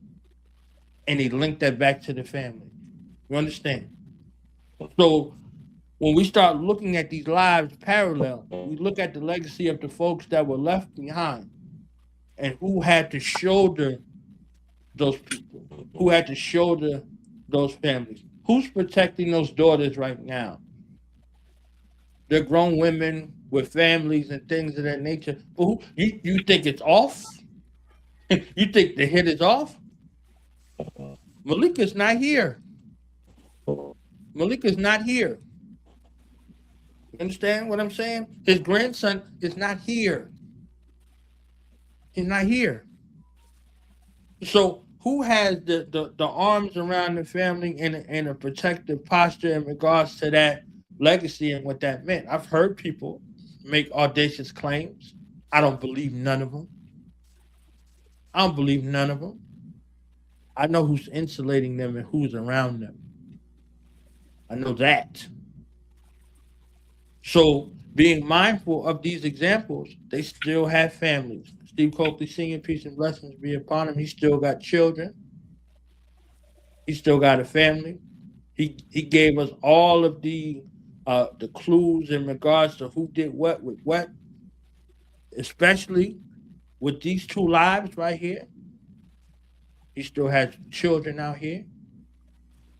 Who's guarding those people? So again, when you take a stance, understand what happens. Understand what happens in regards to what that is, and if you are prepared. And the final thing that I'll say is what they both understood in regards to warfare. Warfare either brings people together or tears them apart. 90% of the time, warfare brings people together. 10% of the time, it tears them apart. So when we look at the lives, we look at from the organizational structures, regardless to what organization they had created or built to help to popularize. They were always targets, not from an external threat alone, but the enmity and the fear and the dissatisfaction of those who were supposed to have soldiered next to them. So we have to be able to look at that analysis and going forward, create spaces where we can remove the enmity and the fear from the hearts. Otherwise, we will continue to be doomed to repeat that historical means. Last thing I say, today is February 22nd, and the day of birth of our brother who took the knowledge from the temples and from the mosque and brought it to the streets. Misnomer in the world is Clarence 13 next, but Father Allah is his earth day is today. And he was a man who suffered a similar fate at the hands of people that he was seeking to reform and an organization that he was quote unquote ousted from. So assassins' bullets met him not once but twice. So just being mindful in that regard when you bring a word of reformation, a word of power. Oftentimes you're not met with hugs and love and the applause as it seems. You met with a letter opener in the chest in the afternoon of a bookstore, or 2 sticks of dynamite, or the person you laying with and loving on poisoning you and informing on you. So with that, I yield. Yes, sir. Yes, sir. Absolutely, absolutely. And thank you for that incredible insight. In dealing with some of our current turmoil and some of the reasoning why some of our organizations have not been able to move forward and develop positively and progressively. And to harp back on something that somebody is very noisy in the background with some papers and whatnot, so you got to be mindful of that. Or they're shuffling papers, but also harping as I said on what Sister Empress was saying on the need for further organizing, and as I was able to uh, take from the ancestor Kwame Ture and you know push things forward. So I've come up with the mantra of strategize, organize, and mobilize, right? And so to continue in that same vein and look at what are the things that we're willing to do and sacrifices that we're willing to make in order to develop the structures necessary to provide ample protection for our women, for our elders, for our organizations, for our community as we move forward, as we continue to grow and develop, right? When we talk about aspects of nationhood, one of the key elements is to be able to defend what it is that we have and what it is that we intend to build in the future. Um, I myself, was in development, have been in development of a men's group and organization, uh, that dealt with brotherhood, a rites of passage program, a mentorship type of program, a fellowship that was intergenerational, interorganizational, uh, and inner theological, right? So, whatever your perspective was, the things that we were galvanizing on is the things that we can agree upon. Looking at the 80-20 rule, and as Malcolm was saying, being able to put as ancestor El Malik was saying, being able to put things to the side, put those religions and so forth in the closet, right? And to be able to build on those things that we agree upon, as far as some of the things I just named, being able to come together and protect these things that we hold dear, in order to also come together to further strategize, organize, and mobilize, in order to come together on the points of likenesses that we had, which is about 80% of what people actually profess. It's only about 20%, looking at the 80-20 rule, only about 20% of these things that we disagree upon, right? You know, I call myself, FBA. I'm a Moor. I deal with Islam. I deal with Christianity.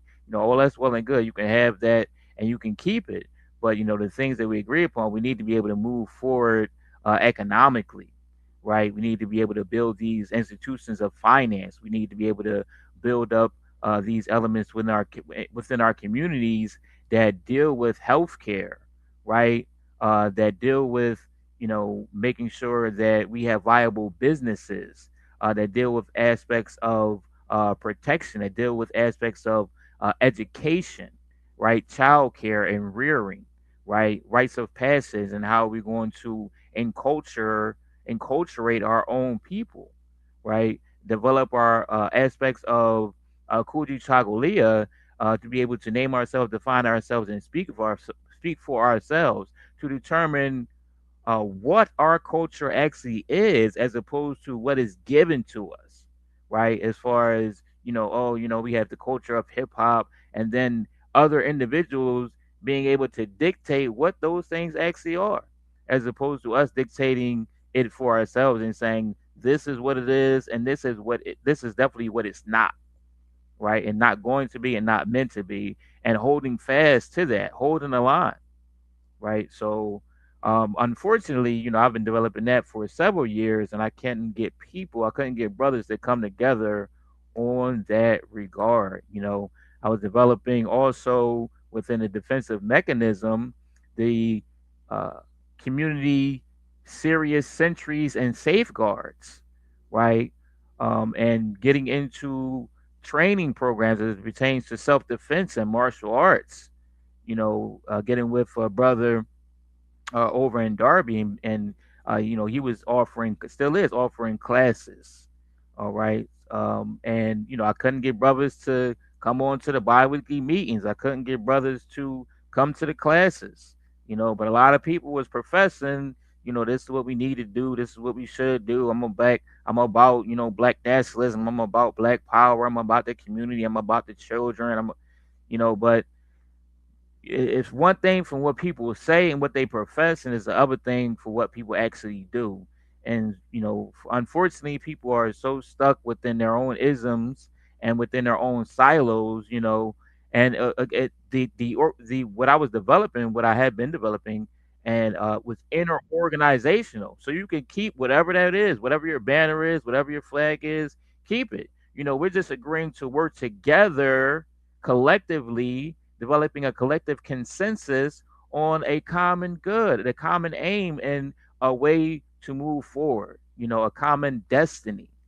So, I've thrown my hat in the ring as far as that is concerned, and I'm going to continue to develop that, more independently. I'm going to push things out, as I get things reestablished and restabilized on some other fronts, to be able to put it out more widely on a massive level. But um, you know,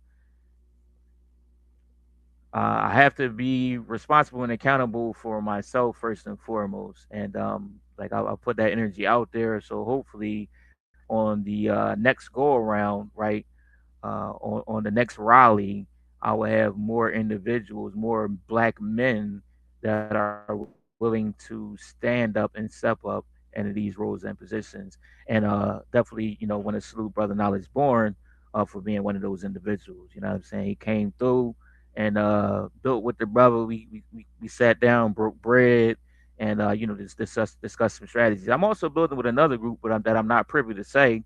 You know what I'm saying? That is more um, of a what it, I would say it is. it is not really on the main for the mainstream. Let me put it that way, right? So I'm going to develop things in that manner, and then build towards those ends with those individuals. All right, because not everybody is serious. Okay, with that being said, let me come back to you all for any you know questions or comments based on the information that we shared thus far. I just wanted to add a caveat. You know how I get in my zone, and sometimes the points that I want to make be sliding by.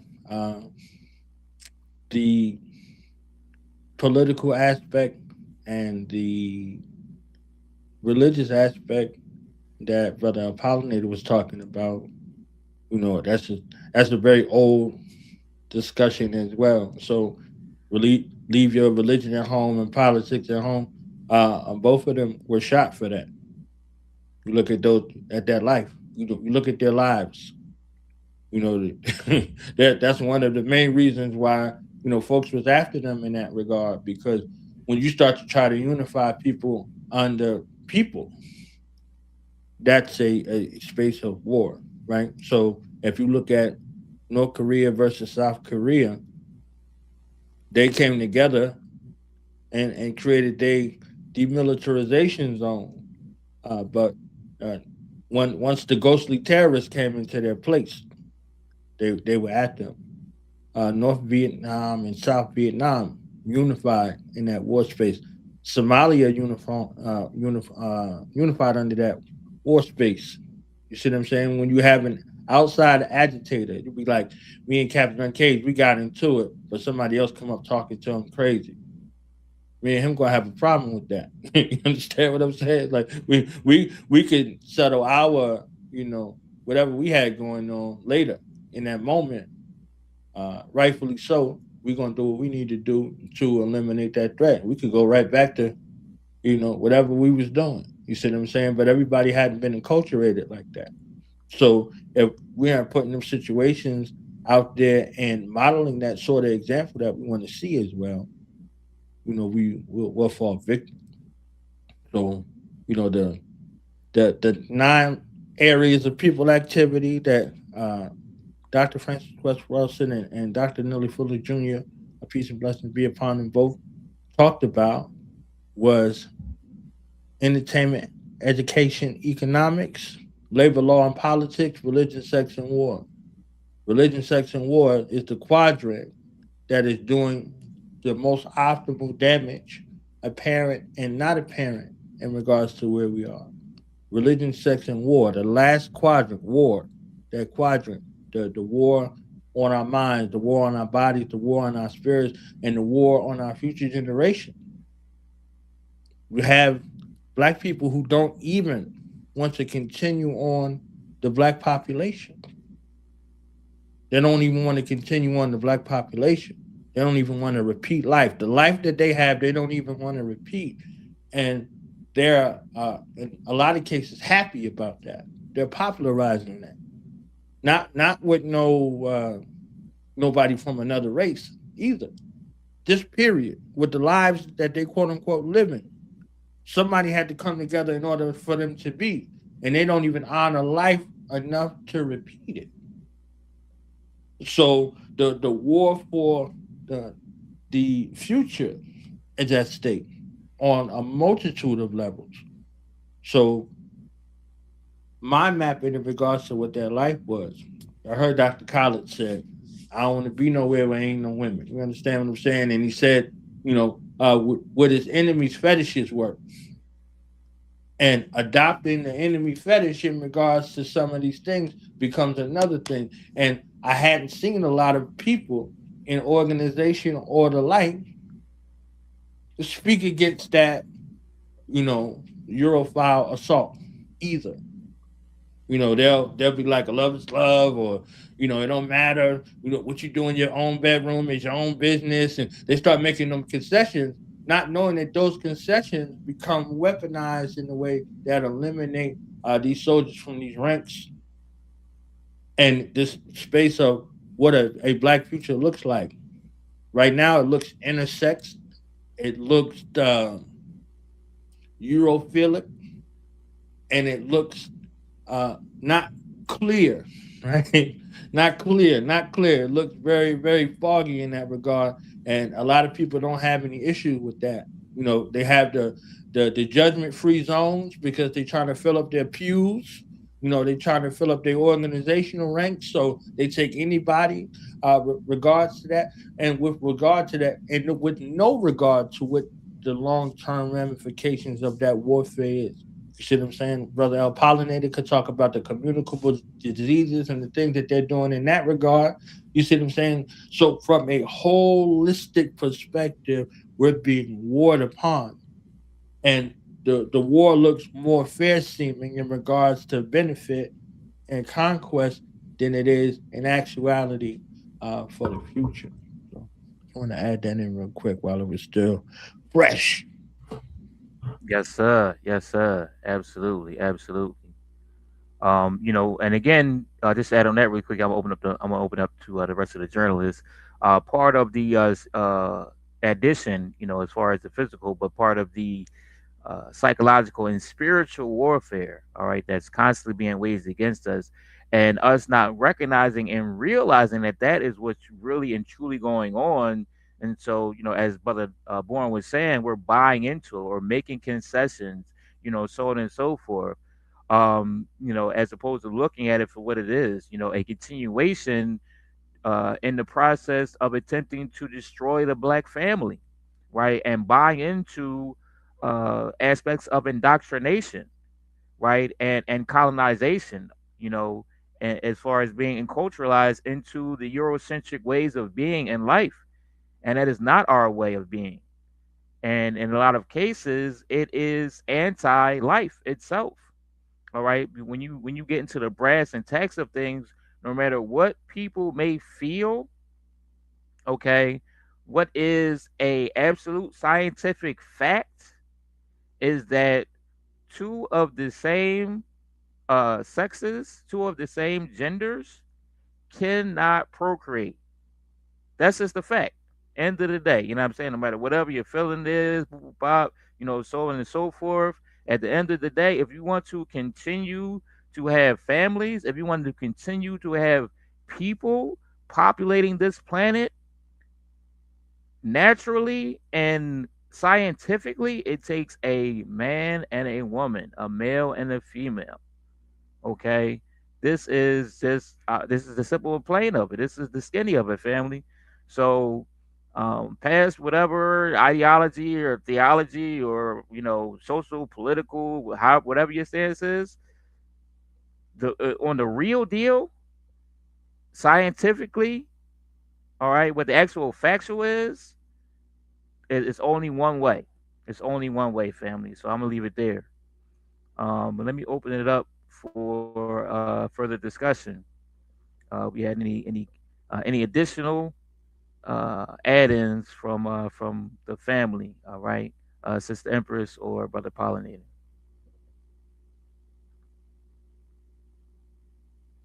Yeah, I'm sorry. I've been having technical difficulties. I had, when I don't know what's going on. It's. I think it's just the flares is messing with the Wi-Fi's and everything else, the 5Gs or whatever. I really don't have any. You guys covered everything. You know what I mean? I love what you guys were saying, and I think you guys hit all the points real well. So on this roundtable discussion part, I'm going to yield back to the next segment. All right, yes, sir. I heard everything y'all was saying as I was waiting, so I could have went ahead, but I said no, y'all covered it, man. I ain't gonna add nothing else to that. Y'all did a great job on covering everything on that piece. I yield. All right, yes, sir. Give thanks. Sister Empress, you have anything you would like to add into that fold?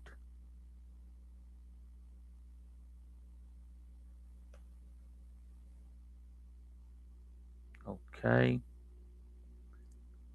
All right. I'm not hearing any response on that. Sister Empress, you are muted. I'm not sure if you. I think she dropped off. She'll probably rejoin real Okay. quick. Okay.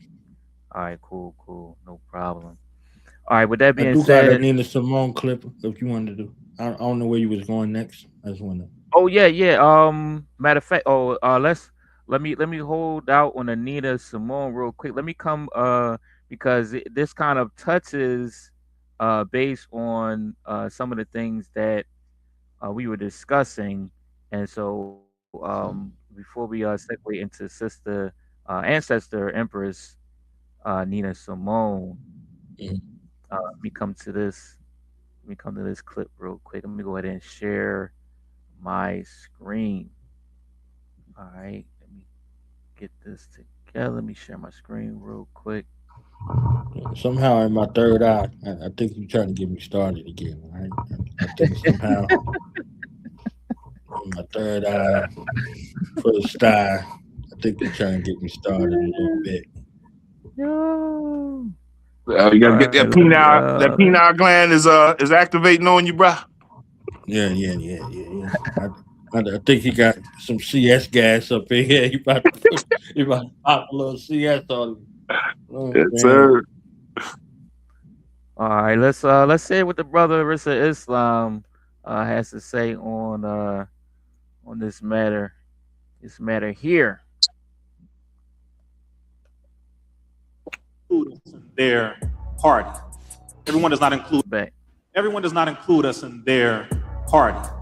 Everyone does not include us in everything that they do. There has to be a point of division in order for us to separate and then unite among the like-minded of our people. So let's make this very clear. When we say we want to call people out, let's make this all the way clear. Everyone knows who is real and who is not, because there are some of us who are banned from every damn where because of how absolutely legitimate we are. So when you want to call people out, first they must be pointed out. We cannot unite with slave makers, slave owners, traitors, turncoats, nor collaborators. It ain't gonna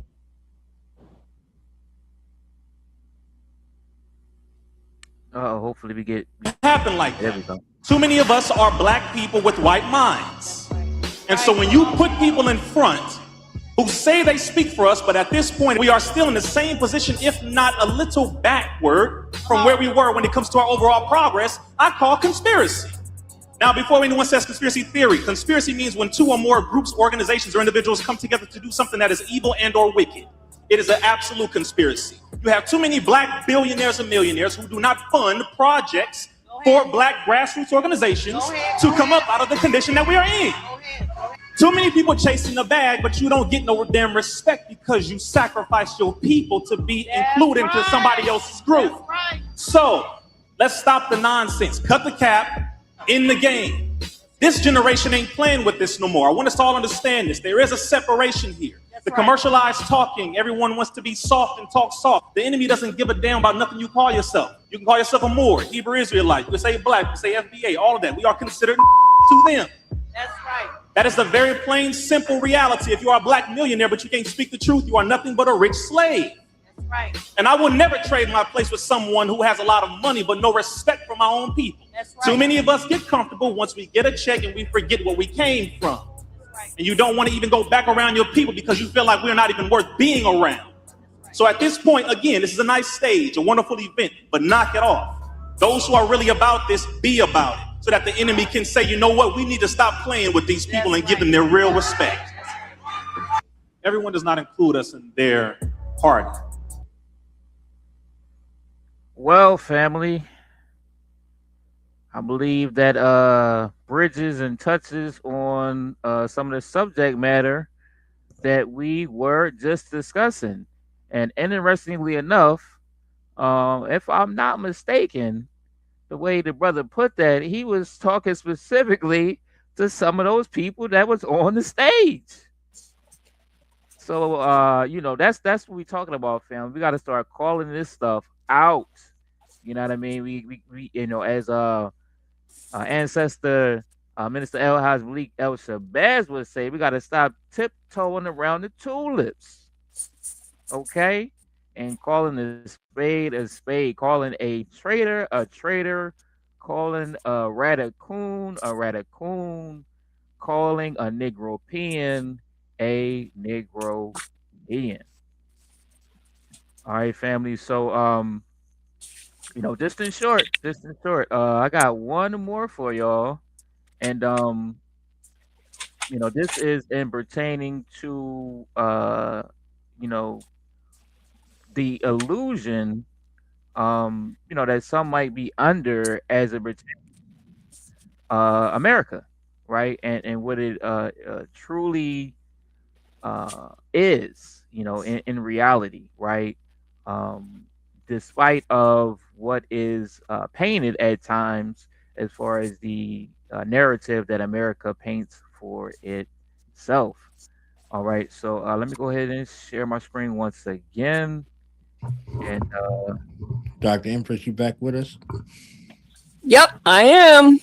All right, excellent. All right, let me go ahead and give it a quick screen share, and then we'll come back to the Ethereal journalist. All right, so I'm not sure. I might gotta roll that last clip one more time because that was on the money. All right, so let me come. Brother Apollon, I told you he's going to put some CS gas. I'm going to change it to some BS gas. Okay. Let me come and share this clip real quick. You travel outside this country, they don't even call it the U. We are in America. You travel outside this country, they don't even call it the United States. They call it the States. We don't realize that we're the only ones, meaning people in America, who see America like she portrays herself to be. Everybody outside of this country knows the truth. You come and kill my people, bomb this, you kill my mama, you kill my daughter, and you calling us terrorists? I was in my house eating food. I was in my house praying. And you come and just kill us for no reason. You say we're terrorists? No, you the terrorists. Osama bin Laden was working with the United States government. Because the United States government wanted to get the Russians or the Soviet Union out of Afghanistan. And then they demonized him as if he was a terrorist when America helped to create him. Same thing with ISIS. You can go down the list of this stuff. Saddam Hussein was also a very good friend of the Bush family. Saddam Hussein received the key to the city of Detroit. What? Big facts. Saddam Hussein donated, I think, over $200,000 to a church there. America was good friends with him. He was all in America all the time. Okay, we're gonna stop it there. All right, let me stop my screen share there, family. All right, so we're talking about and Sister Empress, were you here for that first clip? No, not really. I mean, I saw the last part of it. Oh, okay. Oh, yeah. I'm gonna let that rock one more time. This is gold. This is gold. All right. I gotta let that roll one more time. I gotta roll this beautiful black footage. Encore. Let's get that one more again. Do you want more? This is exactly what we was talking about, and the brother was able to put it so eloquently. You know what I'm saying? So shout out once again to Brother Risa Islam. Let's let it rock.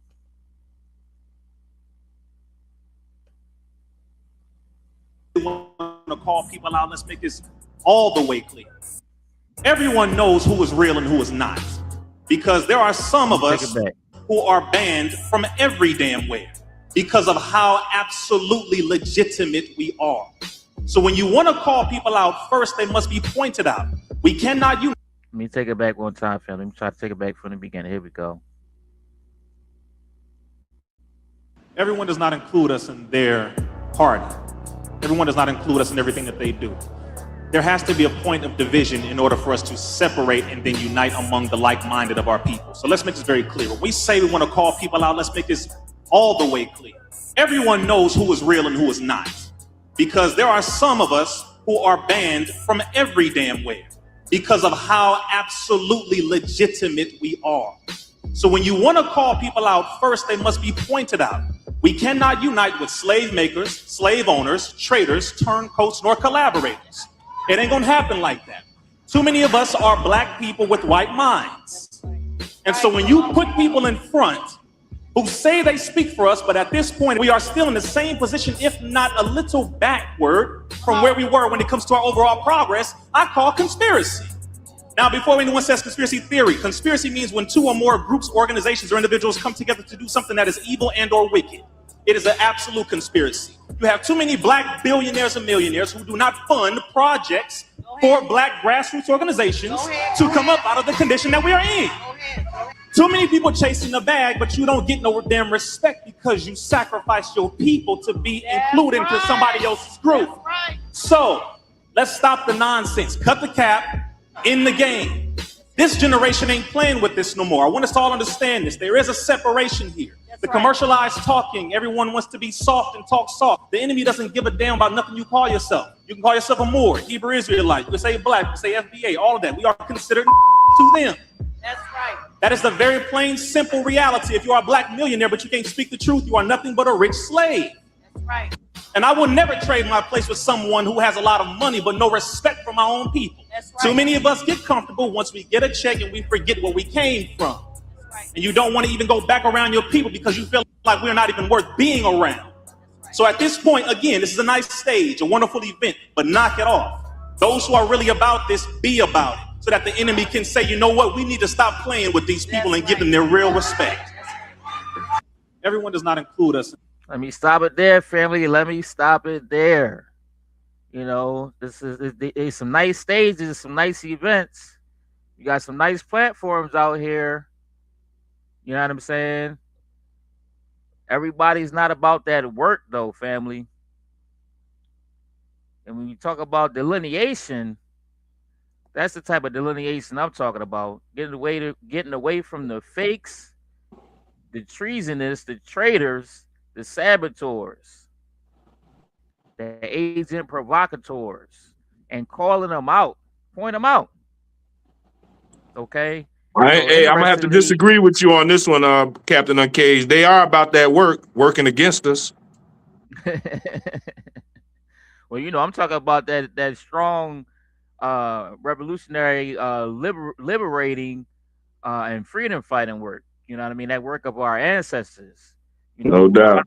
Talk about they standing on business. What business are you standing on? You know, we're standing on divine principle business, standing on divine ancestral business. I don't know what business they standing on. All right, they standing on that BS business. Okay, so with that being said, let me open up the floor for the family. What say you, family, on this beautiful black footage we rolling with our brother Reza Islam, excuse me. I want to hear what Queen Empress Chi got to say. Exactly. I yield. Well, you know, I like brother. He's definitely articulate and a good orator and all of that. But, you know, again, for me, having seen a lot of this over the years, it's good. It sounds good. It feels good. I'm still waiting for the plan or plans of what it is we're going to actually do. And see, this for me is a part of the litmus scale that I'm creating, because again, the conversations, the presentations, and all of that is excellent, good stuff. But what you're not hearing is this is what we're going to do, or at least attempt to do. You see, so I love rap and clap. Right. You know, it's a wonderful thing. And I think we should do that. But I think at this stage of the game, we should also be simultaneously. See, this is what I love about Black women. And I know that others do, too, meaning our brothers that really get it, understand it, too. Black women have the tendency to know how to, as it said, walk and chew bubblegum at the same time. So my point is that on one hand, there are certain things that can be done, should be done, said, or whatever. On the other hand, there's some other things that should be going on simultaneously. And so we have to ask ourselves today, who is representing? We've had this conversation before, but again, we still have to look at it. Who is representing us that is not connected to a religion, that is not connected to a political party? Who is really speaking on our behalf from a holistic perspective without an agenda that is to also lure you into another train of thought? That is, and I'm not saying there's anything wrong with the train of thought. You know, people should be able to select for whatever they want. But at the same time, when you're dealing with information and you're dealing with methodology that is geared to have you to move in a way that is going to strengthen an entity, then you have, in this day and age, you have to know and understand what that really means in real time. And so, again, as a Black woman, this is why, again, going back to Brother Malcolm, let me just highlight what some of that also meant. With Black women, in comparison, and this is not to create a schism or anything, but, you know, Black men like to deal with following, right? All across the board, followers, even before Facebook, you know, the followers. So Black women, basically, for the most part, that's not our thing. We look at our children and want the best for each one of our children. See, it's not about, you know, you following. I mean, yeah, you do have to, you know, listen and follow to some degree, but that's not the intent. The intent is to help you to grow and develop so you can be your own man, your own woman. That's really the intent all across the board. And so we're caught up in right now, and have been for a while, not comprehending some very basic fundamentals. And that is, there are modes of operations that are of a certain type. And at this stage of the game, if we don't change some of what has been going on, we will continue to create the same cycle. That is going to only take us downhill further and further, because we're not recognizing, again, going back to Brother Malcolm, the disregard and the disrespect for the Black woman, not just in the physical context, in the spiritual context. I yield. All right. Mm-hmm. And you know, to that, I would say, I agree with, you know, majority of what Empress, you know, had just stated. I will say though that as far as Brother Reza is concerned, I can say that from what I've seen, from what I've looked at, and you know, further research, he's not just talking, right? And so I've seen him in development, and you know, he says that he's not putting out a lot of information because that is, you know, part of our downfall as well. So he puts things out here and there, but I've seen him building a manufacturing company. Where he's getting into manufacturing, you know, oftentimes, you know, speaking on Black women, and you know, a lot of issues that were, you know, that you did touch on, and So, quick question, Brother Lumumba. Who is he representing? Or no, I won't say representing. What is that connected to? I mean, he himself is, you know, is a member of the Nation of Islam, but you know, okay, that's all. But hold on. He don't come with that at the forefront, so he don't be like, yeah, you got to be part of the Nation of Islam to get down. No, and I get that. We're in the 21st century, and what I said earlier was this: the tactics and some of the other things that have, you know, were popular or more applicable 50 years ago or whatever, that ain't what's going to be happening now. So again, from a perspective of putting pieces together in such a way that you can see, for example, I can't venture down this road too deeply, but I'm going to say this. There are certain people that are being placed in position, and this is all connected to this conversation of both, particularly with Dr. Khalid. So I'm going to leave it there and just say there are people who are being placed in position, and it appears that they are representing one thing, but be real clear, they're a part of something else that is not going to be disclosed. Mm-hmm. So I'm saying that in this day and age, people are smarter to a degree where, I mean, certain things, people know that everybody ain't going to join the nation. They know that. They should by now. Right. So let's come another way. Anyway, I'm not even going to elaborate. I'm just saying You could fool some of the people some of the time, but you will not fool all the people all the time. And I'm not saying it's not good stuff. Don't get me wrong. I really like certain folk. But I know the cookie cutter thing. I'm real clear about the different types of cookie cutters.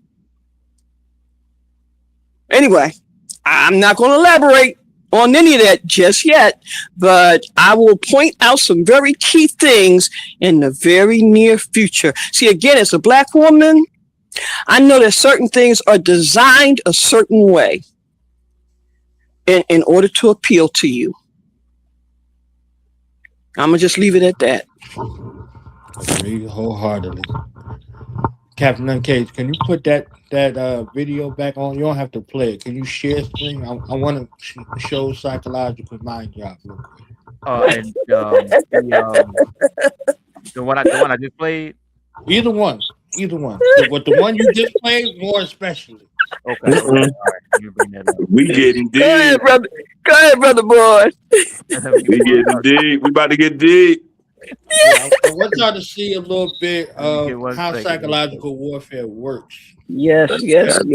Now you talking my language, the deepness. Go ahead. Right. So let me pull it up. Give me 1 second. I'm gonna pull it up on my screen. With the share screen. All right. That's what I'm talking about, family. You know what I'm saying? We got the news. We got the North, East, West, and the South in the building. We covering all angles. Yes, sir. Yeah, I can say the Wild Wild West over here real quick, because this is what this is right here. Now, look at how it's captioned.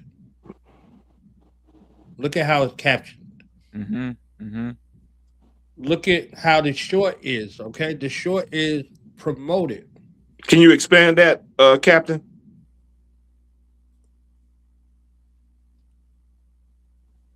I see it now. This Islam went off, right? This is ... fire, right? You're going to click on it if you're nosy, right? Or if you like them, or if you don't like them, you're going to click on it. Yeah. Under it says this is the energy for 2026 and beyond. Mm-hmm. All right? This is his video. He's allowed to post on social media, okay? The person that he was talking about that he did not name is not allowed to post on social media, all right? No, he was talking about himself. No, he's not. He's not talking about himself. Yeah, he was talking about himself because he just recently got he was banned on all platforms. He just recently got unbanned on several of them. Cat, rock with me for a second, okay? Okay, yeah, go ahead, brother. I'm telling you language. There's language that's on the surface and there's language under beneath. He said some of us. Us can include him, but he's not talking about him. Look at the positioning of the people that are on the panel right here and their nonverbal communication towards him. Where he's sitting versus where they're sitting. He was invited there. This was in Atlanta. All of them people up there got money. He's not somebody who's up there that's broke. He's not broke. I don't know what he does for a living, right? I don't know where he works. I don't know if he clocks in somewhere. You understand what I'm saying? And how he's able to travel around. But nobody up there that's on that panel, that's right there, on this camera angle right here, is broke. And he was invited there. If he didn't like the venue, if he didn't like the people, he wouldn't have came. This is the difference between him and the Dr. Khalid and Minister Malcolm X. They weren't invited most of the places. They were not invited most of the places. And the people who invited them there, they didn't get this kind of attention. This is a room full of millionaires talking to Black America very lowly and very disrespectfully. But it looks like a bunch of hooting and hollering that's going on because they're not addressing our enemies. So they're safe. They're safe to cause division amongst the people and be divisive and call things out amongst our people. But he did not say who the enemy was. He says the enemy. Dr. Khalid was very clear about who the enemy was. Minister Malcolm was very clear about who the enemy was. So as long as you could use cut words, they saying racism, white supremacy on Fox News now. Because everything is content. It doesn't even matter. So woke, so conscious, all of these buzz terms, they transfer conscious into woke. So for him to go up there and for him to give this diatribe in this way, like Dr. Empress said, it look good and it sound good, but is it good? Is it good? Does he talk like this when he's with Corey Holcomb on 5150? No, he does not. So these things are relegated for spaces for sensationalism that benefit him, that do not benefit us. So the fine points in regards to this is creating a optical illusion that which you could do this on your own and gain some sort of notoriety and gain some social media acclaim that translates to something physically if you show up someplace. This is an optical illusion. This is theater. I want us to be able to be plain in what we're looking at. We're looking at a mirage. Performance. Where these people purport to be about the best interests of our people, and they're center stage on these white seats with a bunch of black people purporting a message that looks to be as if this is going to be a way out or a solution. And he's there. He took the invitation and the seat that they gave him. And in the seat that he's in, he's purporting to call out the people that are amongst us. And he's indicting a group of people that he's included in. He's indicting a group of people that he's included in and that he benefits off and that he's in concert with. But with the appearance and look like as if he's righteous. I want us to understand that from a psycho-spiritual perspective and how the artful use of camera, light, sound, and positioning, and then sweet words and salacious talking points that resonate from that. What's that space you was talking about? That root chakra, Brother Al Pollinator, from that space. That Malahara, low vibrational, low density root chakra. Yeah, go ahead. So again, Rizza Islam went off. Fire emoji. You click on, and then you hear this, right? This is the energy for 2026 and beyond. So what kind of space do you want your people operating out of? And an emotional space. Who do you want them looking at? Their own self. Who do you not identify for them to look at? Their enemy. Break it down, So break it down. we really have to be clear on some of these things in this regard. And these people are supposed to be folks that represent black people to some regard, self-appointed, I might add. Self-appointed, I might add. And their look at him as he's speaking is the most beautiful of nonverbal communication. We can study all of these nonverbal communicative styles and gestures in regards to how they position in themselves in regards to listening and looking at him and what he's saying in that regard. But looking at the crowd and the people that come out of the crowd, you make believers out of this place and you make zealots out of this place. So these are people that they listen to online and have, been in concert with them in that regard, and now they're out there to see them. This is a revival, but a revival for whom or what is the question. So I know folks might like the brother and how he speaks and what he says and all of that, but they can give you a script. The I Have a Dream speech was a script they gave Dr. King. So for as long as we could go along, this is one of the reasons why we hear it. And they give us our heroes and our sheroes and the people to study in February. and a lot of them was the people that he's describing, the turncoat and the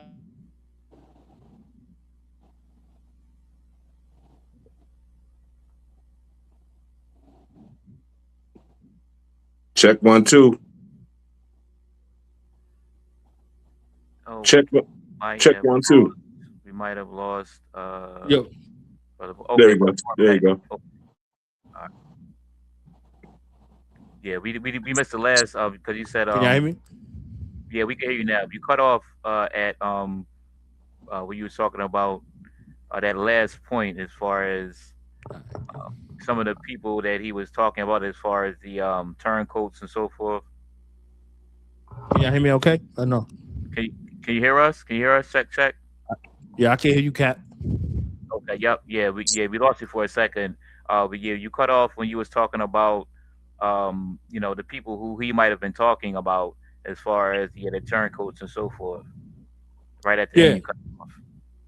yeah. I see some of the turncoats on stage too. So I guess I won't labor the point any longer. But the purpose of it is psychologically, when you see something, you have to be able to examine it from that psychological warfare perspective and not merely from a surface perspective alone. So there's a lot of things that are working on the stage and in the positioning and in the camera angles and the choice of color and light and credence and all of that they utilize in regards to pass an agenda off. You see what I'm saying? And leave you wanting for more. So whether he's there or he's on that other radio station, if he came here, we would question him on what he's speaking about. He can go there and be safe and captivate people, and people will be like, yeah. I got a question for you, brother Knowledge Born. So basically you saying optics and perception is everything, correct? Yes. Okay. Yes. Now, can that be? I've seen these people off camera, in person, and I've seen them when the cameras come on. So you're taking it from a longer analytical viewpoint or vantage point that you've already checked them out in other scenarios. Oh yeah, this is Showtime at the Apollo, baby. You understand? Okay. Because I know optics and perception is everything, and it could be utilized in a good fashion, a bad fashion, and even in an ugly fashion. Right. So I guess you got to know the intent of the heart, or the intent or the motivation of that person's spirit or soul, if they got one. We know most people walk around here as NPCs, but I yield back to you. I'm sorry. No problem. Like, that's why media is important. Understanding media and how media works, and why this particular clip was cut out of this 2-day discussion that was had is important as well. So when you know the back story of what it is and how much this costs to be in the building, like how much it costs to be there. And who the actors are on the stage, right? Hey, Dr. Empress was asking black people for $2.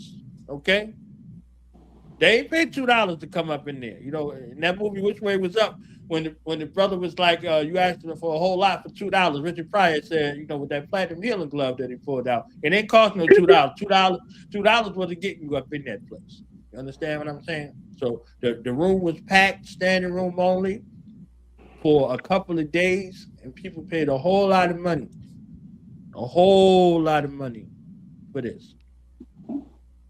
So I just want us to be mindful of what's that word they be using a lot, context, but then how these things are set up and crafted and piecemeal together and spoon-fed to the public. No. All right. Thank you for that addition and insight, brother Born. Now, I mean, I could, just to contrast a little bit, to add into some of the media aspects. I mean, I would say that based on today's time, if you're looking towards getting your information out there, um, you know, there's a certain strategy in doing so. In order to get people's attention, in order to get traction, in some of these mediums. Um, you know, I myself, I have to, and I'm sure you do as well. Crafting certain thumbnails has to be appealing. It has to be alluring. You have to want to, click on it, so on and so forth. So, as Brother Pollinator was saying, these things can be used good, bad, or ugly or indifferent. So now you might have some further insight as far as on a personal level, but as far as you were saying the imagery, so on and so forth. When I'm looking at it myself, I know that he like you said he was an invite, and so he didn't put together this staging, the lighting, so on and so forth. And so when I'm looking at it, I'm looking at kind of these grouping of people that are being put together, and he seems to be kind of off in the distance, right? So I'm looking at the optics, but I'm seeing it a little bit differently. He doesn't seem like he's in the main fold or the mainstream of the people who are on this stage here. It seems on to be purpose. On purpose. so. Like, did he set that up or did they set that up? You know what I'm saying? Because again, he's the guest, right? So they're all guests. Well, a few of these, I would imagine at least one or two of these people actually put it on, or the actual the guy on the stage to the extreme far right. This guy is a moderator. Yeah, he's a moderator / host. Okay. These are all panelists. RZA is one of the panelists. Right. So people like they put you in a seat in a position based off of the amount of people you can draw. Right. So Tariq is going to bring people. These people that are on the stage. There's nobody that's on this stage sitting there that's not going to draw people. So right. I'm understanding what you're saying from that perspective. You see what I'm saying? I want optics to be understood in regards to what it is. Are they receptive or not receptive to what he's saying? Based on his nonverbal. It seems like they, they're listening. They're intently listening to what he has to say. It seems like they folks are not really like a little bit curious as far as who they can't really anticipate. It doesn't look like what it is that he's about to say or the perspective he's about to come from. Some of them look a little afraid. You know what I'm saying? So yes. So again, setting that stage and what that means, right? They're not fearful of him. They're fearful of being associated with what he's saying in this moment, right? What he's saying in this moment, because what does that do? It affects their what? It has the potential to affect their bottom line. And that's all that matters. It has nothing to do with anything. It has anything to do with us. It has everything to do with their bottom line. What he's saying and why he's saying it affects his bottom line as well. So if he appears to be dissident, if he appears to be the one that's righteous and rebellious and the one that's going off of the beaten path, what does that do for him? Oh yeah, it definitely, adds to his following. I mean, that's kind of what he's known for. So he's not known for that in every circle. When he's sitting on the show with Corey Holcomb, 5150, he's not talking like that. He's not talking like that. So this is a space of opportunity, right? The reason why we know what Dr. Khalid said at the Gathering of the Masters is because he went to the Gathering of the Masters. He wasn't invited. And he wasn't received well when he went in there. They were afraid when he came in there. So the contrast of being invited somewhere and getting a special seat at the table versus coming to somewhere and bum rushing the joint is something different. That's the other thing I wanted to add on that, because being invited, I mean, people because of the ratings, you know what I'm saying? Knowing that he has a certain following, he has a certain draw. So whether he's going to be controversial or not, he's still going to get butts in the seats. You know, ultimately he's going to get the ratings, so on and so forth. You know, when you were talking about it, I was thinking about Ancestor Khalid getting invited on Donahue. Mm-hmm. You know, and him doing what he does. You know what I mean? That was an ambush. That was an ambush. They invited him on there to berate him and to disrespect him. They did not factor in that the people were going to show up and insulate him in the way that they did. You ain't never seen that many black people on no damn dime. You understand what I'm saying? Like, so they didn't count on that. So in this space, nobody is there for the benefit of black people. None of them. Everybody is there to line their pockets and to shove some propaganda like Dr. Empress St was talking about earlier down your throat, one way or another.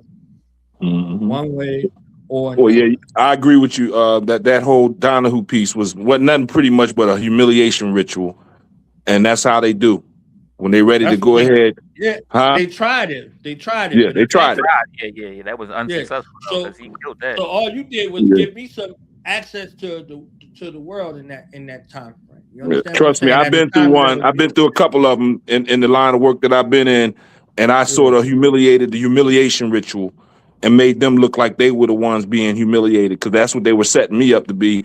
And that's what you got to do in those terms. And you got to call on your inner technology, you know, your it within you to know what's happening, to discern it, as well as have the intuition in order to sort of like turn it back on them and flip the script. Because they're going to write the script, like you said earlier, Brother Bourne. And you got to be the one to see the whole setup, the staging, and be able to come out like Brother Khalid Muhammad did, Ancestor Khalid Muhammad did on the Donahue show. He flipped the script on them fools. So I agree with you 100. So, Kat, what I was talking about was the camera angles, right? So the use of camera angles is something that can make something look like something. I remember when Dr. Umar Johnson was on Roland Martin. Mm-hmm. And that ambush. You see what I'm saying? Right. Yeah, it sounded like it was ambushed there. Yeah, there was a theater. There's a theater that's there. You know, whatever you feel about the brother, whatever the case may be, I was like, oh, this is something very slick that they did very subtly. So when this camera angle says, oh, we're not with him, we don't support any of this. You understand what I'm saying? What he's saying. So it makes it look like he's someone radical, and he. Yeah. But I was just telling you, like, they're playing these are games. These are games where we have case studies to be able to look at them intently. You see what I'm saying? So just like you and I, we could look at the same thing, and we both come with our own unique perspective.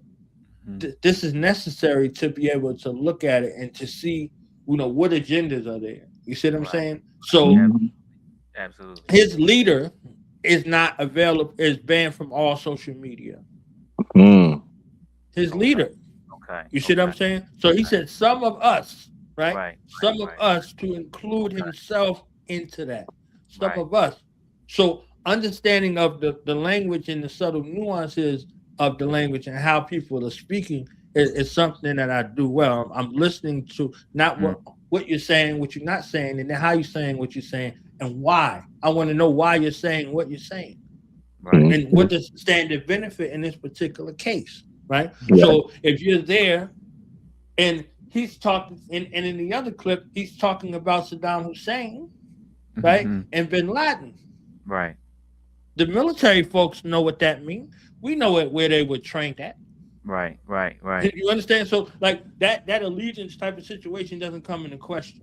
Right. So that same place where Saddam and bin Laden was trained, so was Chemical Ali, so was Timothy McVeigh. Yep. We also know who all trains in those mountains, right? And who also trains out there.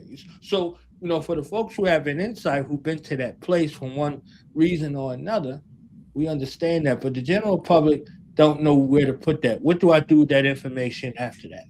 Long after everything is said and done. What do you do with that information after you have that in the moment, and what's the purpose? So if you only get a soundbite, you don't get the crux of what's being conveyed. So I can keep up a song and dance for a few seconds, right? But where do I have it in the grand scheme of things? Where am I in the grand scheme of things in regards to, what that is? And I mean, and if you don't mind, but if you don't mind, I don't know if you would like to further elaborate into that a little bit more. So, as far as what that actually means and what that entails, for the listening audience, as far as now you were saying that some of the laymen's wouldn't understand as far as the places you were describing where the training was going on at, and so on and so forth. Yeah. I don't know if you're at liberty to expound on that part a little bit so that folks can get a better understanding. They were all trained in Fort Benning, Georgia. The home of the infantry for the United States Army is right there. That training ground is also the space where the Ku Klux Klan was established. You understand what I'm saying? In that space of Georgia. So those grounds, Chemical Ali, Timothy McVeigh, all of those people, they were trained at that space. Uday and Qusay, Saddam Hussein's sons, was trained there as well. The twins. Saddam was trained there as well. That's the elite Ranger School. Right. Ranger School, Sniper School. There's so many airborne school things that are right there on that ground. So, if you hadn't been there, you wouldn't know. So, and then there's 3 or 4 bases that are adjacent in that place. You see what I'm saying? You got Fort Gillum, Fort Gordon, Fort McPherson. Those are just the Army bases. So there are other bases. I think McPherson is. I think they closed that one, and that's where Tyler Perry got his new studio. One of them places they shut down. Yeah, I'm thinking it might be McPherson. It is. Yep. So you continue on, but yeah, but it's a base, right? Yeah, right. You understand what I'm saying? So, why that place, right? So, why that place, and how does he gain access? You understand what I'm saying? Because money don't get you everywhere. Jay-Z couldn't buy his childhood apartment that he grew up in. He didn't have enough money. You understand what I'm saying? So, how does he get there? Why does he get there? And why is he filming there of that place? I can hear what he says in regards to his acceptance speech, and I ain't going into any of that because that's a whole nother rabbit hole. But why would you be in this space on this militaristic base and not be a king to what's going on? And then why would you speak? Why would he say that? And then has control as a no-fly zone over that area. Right. If you come over in that area, he can I guess get a warrant out for your arrest for flying in his area. That's crazy. But go ahead. I'm sorry. And why would he name Detroit in 1980? Saddam Hussein getting the key to the city. Why would that be critical, right? So just being mindful of drawing relations in parallel. So you're not going the Alex Jones route and saying, "Oh, okay, this plane was the only plane that went out." You're not doing the Zeitgeist loose change type of situation angle with it, but you're framing it in a way as if you're an expert. You see what I'm saying?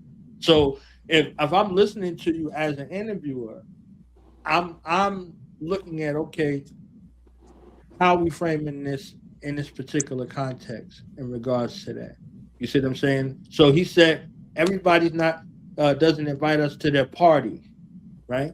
So party, political party, we know parties, right?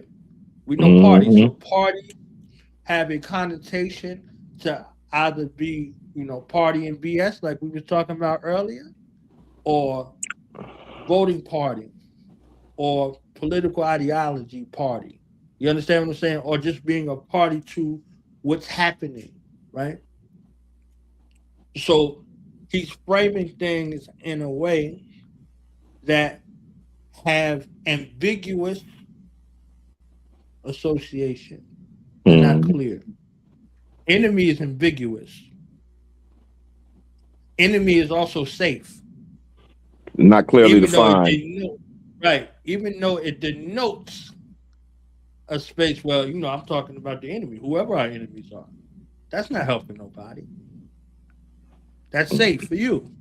What about when he That's safe. described it in the other clip with on the other podcast when he's talking about America? That's something that's discussed on Fox News. It's not a thing anymore, right? You understand what I'm saying? Like they're using words like racism, white supremacy, white power structure, all this other stuff. Everything but giving up an address. They ain't giving up an address. They ain't giving up no telephone number. They ain't giving up, no daycare information. But if you go too far, they'll put your information up. They'll put your information up. You see what I'm saying? So if you go in the legal place, you'll find something. I guarantee it. You'll find something about him and his family and what that means. So my point for all of this was for us to be able to look at some data and critically analyze it, devoid of how it might make us feel emotionally. Because Doc was talking about that earlier. Dr. Amos Wilson, peace and blessings be upon us, warned us about feel-good history, right? So I can frame something in a way for feel-good. My books aren't feel-good. They're for critical analysis. The people that are profiled were carefully chosen for you to be able to look at these people, look at their work, do your own research, draw your own analysis. My goal is for you to be able to do that. Those are one of the predicted learning outcomes in that space. I'm not in support of any organization. I'm not in support of any of the people per se from that perspective, but there are models for you to be able to look at and critically analyze and draw an analysis to see if this is a viable option or not. That's my entire agenda. It ain't for you to join anything. But if we're going forward as a people, we have to be able to recognize and be able to distinguish fact from fiction, truth from falsehood, salacious from righteous. So that spirit of discernment intuitively via the means that our ancestors left available to us to be able to properly discern so we can move forward and make a well-informed decision. Yes, sir. Yes, sir. Yes, sir. All right. Much needed conversation. And thank you for that wonderful addition. Once again, Brother Bourne, we talk about aspects of critical and analytical thinking. This is what we're talking about, family. All right. We have to be able to ask those pertinent questions and to be able to dive deeply into not only what is happening on the surface level, but also, those things that are happening beneath the surface. All right. Those things that might be a little bit less obvious or conspicuous. Did we have everyone weigh in on that? So, Brother Pauline, were you able to weigh in on that? I think Sister Empress went and Brother Knowledge went. Well, man, I'm letting our new ethereal journalist break it down like the scientist he is to the least common denominator, so there will be no confusion, no delusion, nor any illusion. So I'm just hold tight, real quick. I gotta do one thing. On a note of that. All right, go ahead, Brother Pollinator. Go ahead. Love the sound effects. But now I wanted the audience to listen to the important pieces that Brother Knowledge Born Allah brings to this Ethereal Journalist podcast, because this is what we need. We need people that are analytical, critical, and question everything. Just don't settle. Don't settle for the illusion, the optics, and the perception that they're trying to propagate and promote to your eyes. Because, our eye gates and our ear gates are the two gates in which they have access to. And if you allow them to have access to those gates and they get into that emotional, down in that root chakra level, they got you. But, if you operate from your first eye, which is some people call the third eye, you're going to only operate from the heart chakra on up, the heart, throat, first eye, and then your crown, because you're a king. You're a god. You're a queen. You're a goddess. And that's how you avoid this peasant thinking that's going on in our communities right now. And with that being said, I'm going to continue to listen in and love everything that I'm hearing. I yield. All right. Absolutely. Excellent. All right, with that being said, family, I'm going to come to another clip. I'm going to share it for you all. It's a deep roundtable. We didn't know we was going as deep, did we? Before you do, Brother Lamumba, I just want to do a quick sidebar, and it is, I think we've connected two of the other components of Ethereal Journey, meaning we've been talking about Black history, we've been talking about kind of the more tangible. So I think what Brother Knowledge did was also brought in the other aspect of things where we're talking about the subliminal or the less obvious. So there's another dynamic that we now have ventured into. Yes, indeed. Absolutely. You know, more further in-depth analysis. Mm-hmm. Absolutely.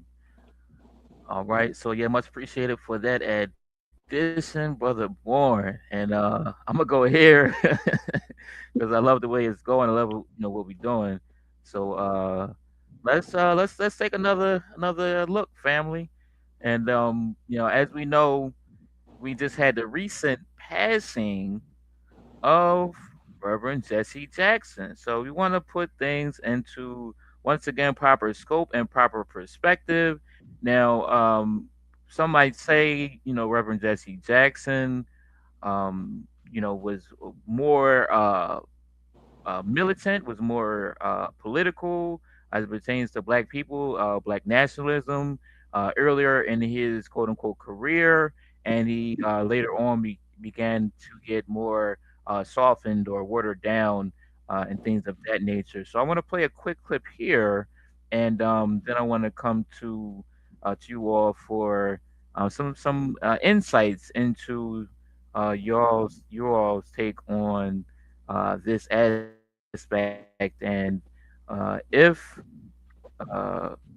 what side of the spectrum that Reverend Jackson actually fell on. So let me. Am I? I don't see the screen share. I don't see the emblem. Am I sharing right now? Okay. Yep. I am. All right. Cool. Yeah, you're good to go. All right. Cool. All right. So let me go back. All right, and let me give it a word. I'm going to play a little bit of this clip, and then we can come back to you all. There's another clip I might play that as well, just to get a taste. 10,000 people have congregated here in Gary this weekend of weekends. I am a Black man. I want a Black party. I do not trust white Republicans or white Democrats. I'm going to stop that one real quick right there. Let me come to this other. I'm just going to play a minute or two. The next person we're going to welcome to Black Journal this evening is no stranger to anyone in America. As a matter of fact, the 1960s civil rights struggle, I think, has been redefined. There's a new kind of struggle now. And I think a man that has his fingers on the pulse of the public, who has his fingers on the political times, who is moving in ways that are economically, politically, culturally advantageous. And I can say, a person that I know, anytime I have asked to do anything, has done it. And he is a good-looking man. I envy him in that respect. He's young, he's dynamic. You don't have anything to worry about, my darling. That's why I asked you on. You are really beautiful. I really need it. I was looking for that, and that was really nice. I'd like now to introduce my favorite country preacher, ladies and gentlemen, the Reverend Jesse Jackson.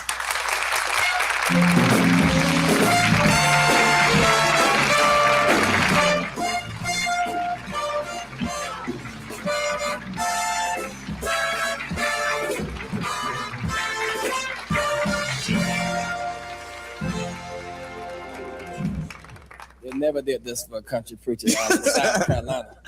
Music and all. That's right. What are you doing these days? Well, just glad to be up here in New York with y'all. No. Well, I know the old country boy routine. We're really putting an awful lot of emphasis into dealing with the effects of this economy. upon all people, our people in particular. I think our movement now has to have a dual focus: economic generation and spiritual regeneration. Economic generation to the extent that we have more than 6 million people unemployed, 25 million people making less than $3,000 a year, another 25 million less than 6,000, another 25 million less than 9,000. And given the inflated economy, that means that you have 3 levels of real poverty in the country. So that is a critical question. On the other hand, we have a kind of deteriorating spiritual condition in the Black community where our young people are trapped pushing dope in their veins rather than hope in their brains, and pickling their brains with liquor and using all kinds of ways to escape reality. It is at that level that we must be spiritually regenerated, because if we have a new school and don't have the will to learn, it's of no avail. Or we got a job and don't have the will to work, or we have the opportunity and can't seize it because we've tripped out. So it is at that level we must have a dual focus. I guess biblically speaking, you would say that man cannot live by bread alone. You need the bread and the spiritual development. The question becomes, how do you break such a recession as this? Number one, you point to the weaknesses of it. The inflation that we're now on is not a consumer-inspired inflation where people have spent too much. Go to one last clip, family, and we come back to you all for your commentary. That's the sound of an American oil company hard at work. Want to be a part of it? Listen up. Hello, my name is Adam.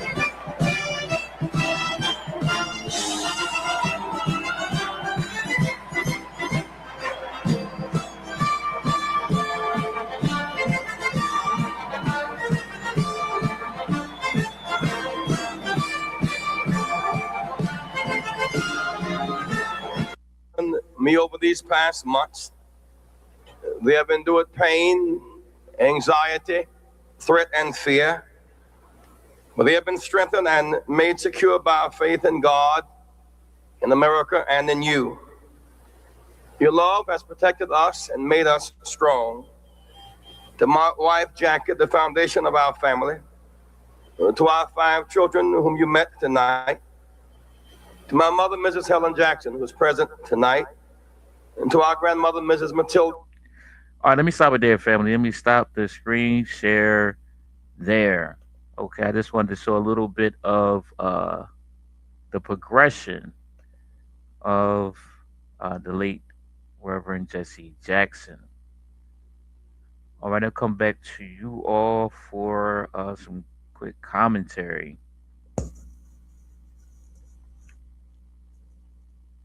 I yield to the queen to start it off. No, I'm good. I knew that was gonna be a quick short one.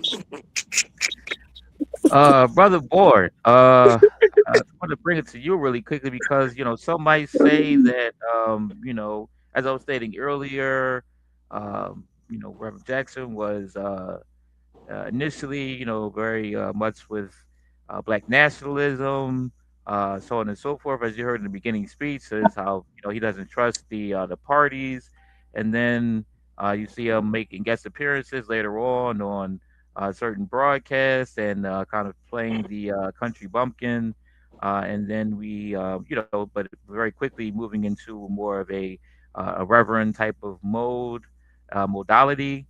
And we began to expound some things about the condition of Black America, and then we see him at the National Democratic Convention, and in lockstep with the Democratic Party. Would you say that his position has shifted, had changed? Did he soften up? Did he get less militant? Was he shaped by the powers that be? Um, is this someone we can look at in the same veins as some of the other people who we have noted, as far as in the likes of even perhaps a Dr. Martin Luther King Jr. Um, you know, uh, you might have some additions for that as well. As we saw his transition from being more so of the mainstream to being more so against, as his later speeches had indicated. But in that same vein of say those political leaders at the time, such as we mentioned briefly of a Dr. Huey P. Newton. We mentioned ancestor El Hazmi El Shabazz. We mentioned ancestor Dr. Khalid Abdul Muhammad. What is your perspective on that from an analytical lens?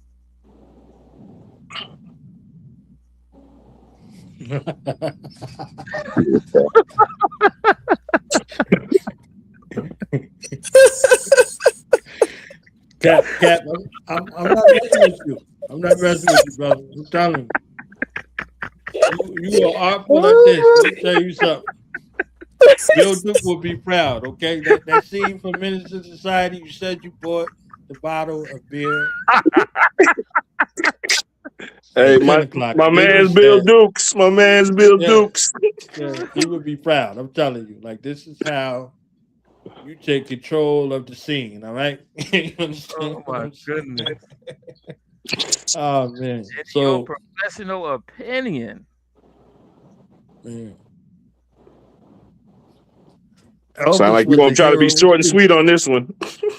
Yeah, I'm not gonna be knowledge winded on here. All right,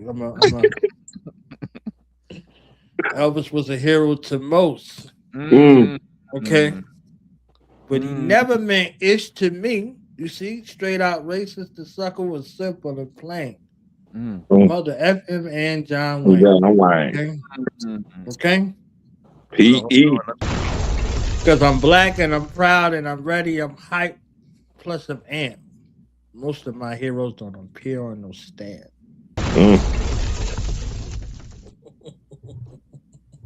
So, my thoughts on the matter in regards to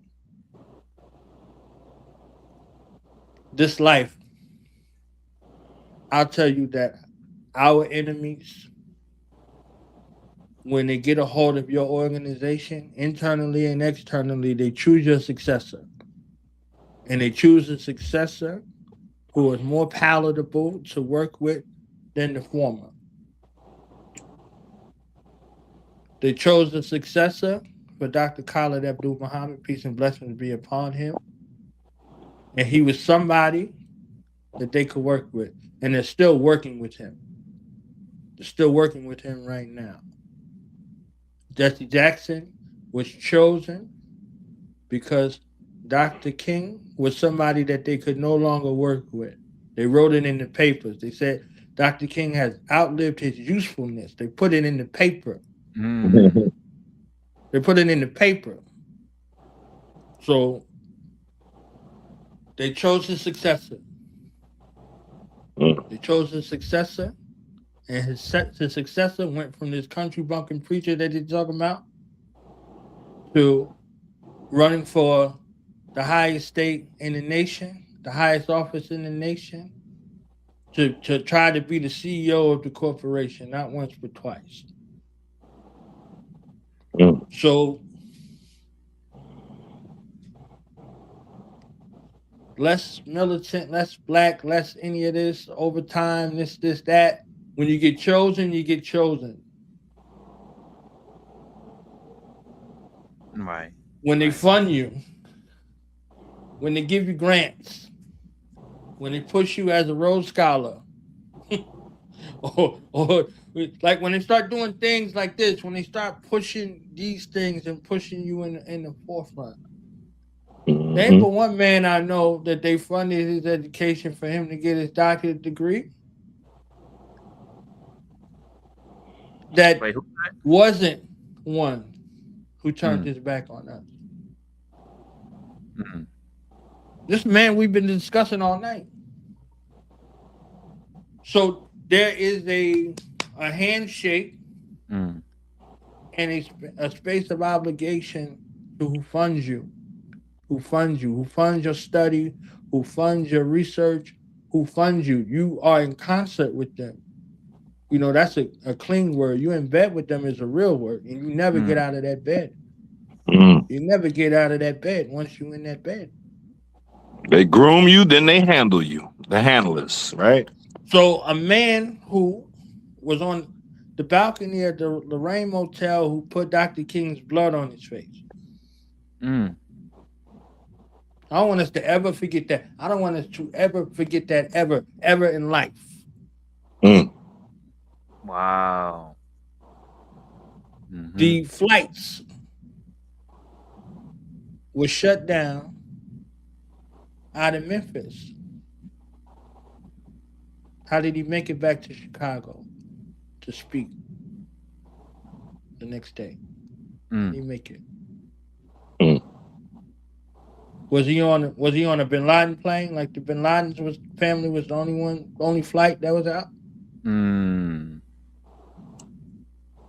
So I'm begging the question in regards to what that is, because all of these things become the precipice of how we view somebody, and we say things like leader. Right? A few of the other broadcasts ago, we were talking about leaders and leadership and all of that. And if y'all remember, I said that we haven't had any leaders. We have organizational representatives and heads, but nation implies that you have leader. That's where your leaders would come from. So somewhere in that governmental body structure, you're talking about leader from that perspective. We have organizational representatives, organizational heads, organizational spokespeople, right? So when Doc was talking about, aside from the religious organization, where are the people that are speaking for us that aren't coming to us from an organizational perspective? Where are they? Because that's important. Because you're only going to toe the lines of your organizational party. So to go from all of these organizations that was purporting to be about Black people, to be in front of Black people, to be on the stage, saying you don't trust no party, not once but twice, but you on the stage. And we know what you do on the stage. You perform. You perform. So you can perform up there and kowtow and buck dance and do all the scratching and the shuffling and do the Playboy type of situation where you're on these shows and doing these things. These are all games. These are all games, right? So what we do is quiet. The Mau Mau's, their recruiting tool was what they did under the cover of darkness. What they did come nightfall. Malcolm said, even Steven. He said when they came to the Mau Mau and he said, you heard of the Mau Mau? He said I never heard of him, boss. And then when boss went to sleep, they got his head. So it's quiet. Just quiet. So if Malcolm was talking about the political power structure and the desegregation bill and all of these civil rights bills that were passed in 1964, 65 situation that they couldn't enforce, Black people have been voting in this country since 1864. 1864. So from 1864 to 1964, Black people have been voting. Black people have held political office all throughout that time period. So those spaces couldn't be a space that could do any benefit. They couldn't do any benefit then, and they couldn't do any benefit now. This is my opinion, my professional opinion over here. You understand what I'm saying? So at any level of government, there's some level of corruption that you have to turn a blind eye to in order to get anything done. Are you willing to go that far? You don't know what degree that is. You don't know what that's going to cost you. So if we're to look at these forms of governances and economic systems moving forward, there's a place in there where we can analyze that data and break it down and see what's a viable option for our future generations in regards to governance and in regards to economic structure. Because unlike other places, the military doesn't run the government like other countries, where the military runs the government. So when we look at this place, it started off that way and it changed, and it got further and further away from its military in that regard. And I believe now we're the furthest way that we have ever been in regards to the American population and its military that they quote unquote rely on. So rounding that all out in that regard, this is someone that was selected and groomed over the years to be a pawn in a big game of chess for the future dispensation of minds and hearts of Black people. So he was able to galvanize and leave the slogan, I am somebody, right? I am somebody, right? And even with the term popularizing African American that people ascribe to him, these are all of those things in that regard. But what sort of cost is associated with the blunder, with the conspire and being complicit in the assassination of Dr. King and so many other organizations and people? You know, I'll bring out the evidence one of these days, but I'll just say that, you know, in brief, you know, most of my heroes don't appear on no stamp. You understand what I'm saying? So I'll yield with that, and I'll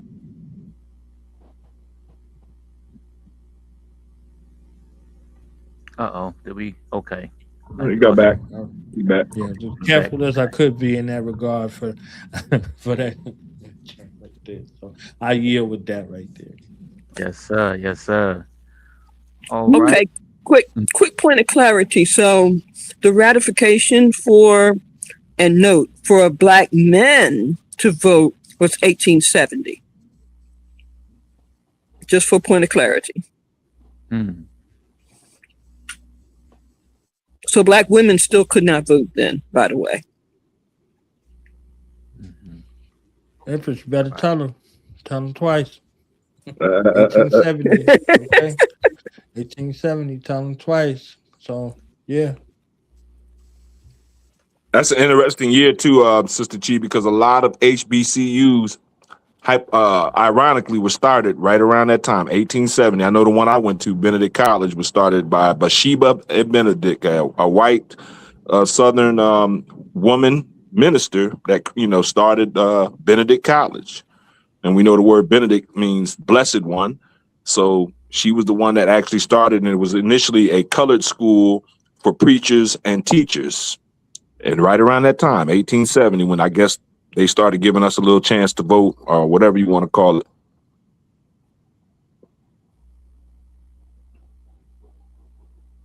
Hello? Yep. Mm-hmm. Yep. Yeah, we lost you for a second there. We got you back. I think we lost Brother Knowledge. Yes, indeed. Yes, indeed. All right. We lost Brother Knowledge. Okay, hopefully he'll be coming back in and back through momentarily. All right. I got one more clip I want to play for you. I want to try to, you know, look. Hey, let me say something real quick about on a positive note, and another note Al was trying to say something. Go ahead, Al. Yes, I said. Yes, sir, you got it. No, I just want to hit Mr. Ancestor Jackson real quick. The only thing I can remember is run, Jesse, run. You know, he came to our school at that time, and as you know, he's an Omega, as well as Minister Farrakhan now, as well as Dr. Khalid Muhammad. So the Omegas on Benedict campus, which I was a part of the organization at that time, helped sponsor his Run, Jesse, Run campaign. Had the whole campus caught up in the rapture of Run, Jesse, Run. It was like a fever. I was looking at that stuff like, I was about to say SHIT, but I was looking at that stuff like, what in the world? Do they really think this ninja gonna win this daggone election? I ain't drinking the Kool-Aid. You know, I helped, you know, with the organizers that were putting it together, putting all the stages and all that stuff together and where they're going to speak at and all that. And then we had a nice little conversation in private gathering with him, with the Omega brothers of the campus that actually sponsored him at Benedict College. But that's my only remembrance of him. Other than that, I sort of co-signed with what Brother Knowledge Born was talking about. I yield. All right. So yeah, just a bit more perspective, family, a bit more history, all right, and some you know, again, analytical perspective coming from our expert analysis and deep diver and historian, Brother Knowledge Born. Thank you for that addition, Brother Pollinator. All right, I want to share this last clip with you all. Now, getting into you know, again, another aspect of Black history. All right, since we still are in Black History Month, even though, you know, we're going to drop some Black history on y'all regardless, because we practice Black History 365. So, you know, every day is a moment in Black history. Hey man, I like that thing you had up there too, Captain Uncaged. That was nice. The ethereal wisdom piece. I like that. Yes, that was sir. nice. Yes, sir. Yes, sir. I'm working it. I'll be working in the background. Well, I see that, but I was like, where did that come from? I'm like, yo, that's nice. Yes, sir. Yes, sir. Just wanted to give you some props on that. Yes, sir. Thank you. All right, let me share some screen with y'all real quick. There we go. Let it rock. Machines helped on farms. Corn had to be taken off the cob by hand. This took a long time and made farm work very hard. But that changed when a foundational Black American woman invented a machine that could husk and shell corn at the same time. She was the first Black woman to ever receive a United States patent, and her name was Martha Jones. If you learn something new, share it with a friend, because the impact of foundational Black Americans is everywhere. Before machines helped on... All right. So I'm not sure if folks was familiar. This was a new one for me. You know, so shout out to Ancestor Martha Jones. Apparently, let me let that rock one more time. It was so nice I had to play it twice. Corn had to be taken off the cob by hand. This took a long time and made farm work very hard. But that changed when a foundational Black American woman invented a machine that could husk and shell corn at the same time. Black woman to ever receive a United States patent, and her name was Martha Jones.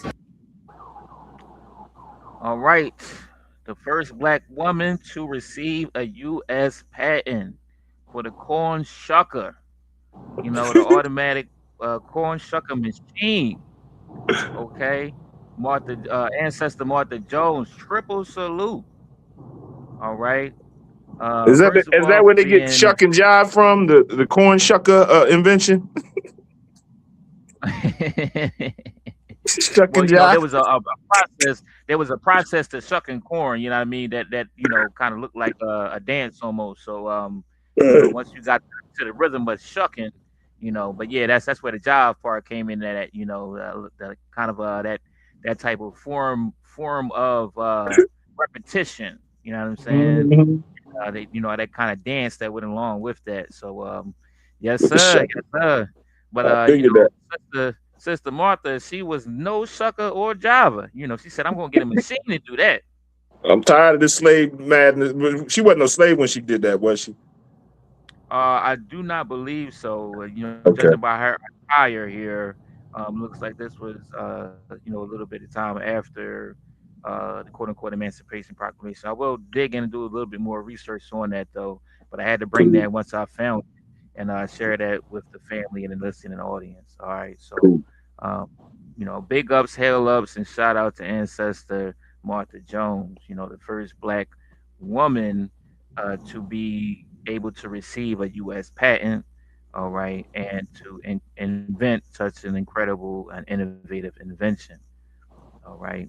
And as we know, necessity in a lot of the cases is the mother of Well, invention, and inventions. Mm. Martha is the mother of the corn shucking machine. Let's And go we ain't ahead and shucking and correct. jiving. No, sir, not over here. Not over here. Let me stop my screen share there. All right, family. So I'm not sure if Brother Bourne has that Nina Simone clip for us that he can pop off. Um, I wanted to kind of close on that note. If not, it's all right. We had a I wonderful think what you're show for trying this to ask evening. is why am I so insistent upon giving out to them that blackness, that black power, that black pushing them to identify with black culture. I think that's what you're asking. I have no choice over it. In the first place, to me, we are the most beautiful creatures in the whole world, black people.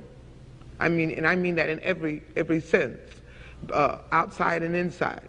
And to me, we have a culture that is surpassed by no other civilization, but we don't know anything about it.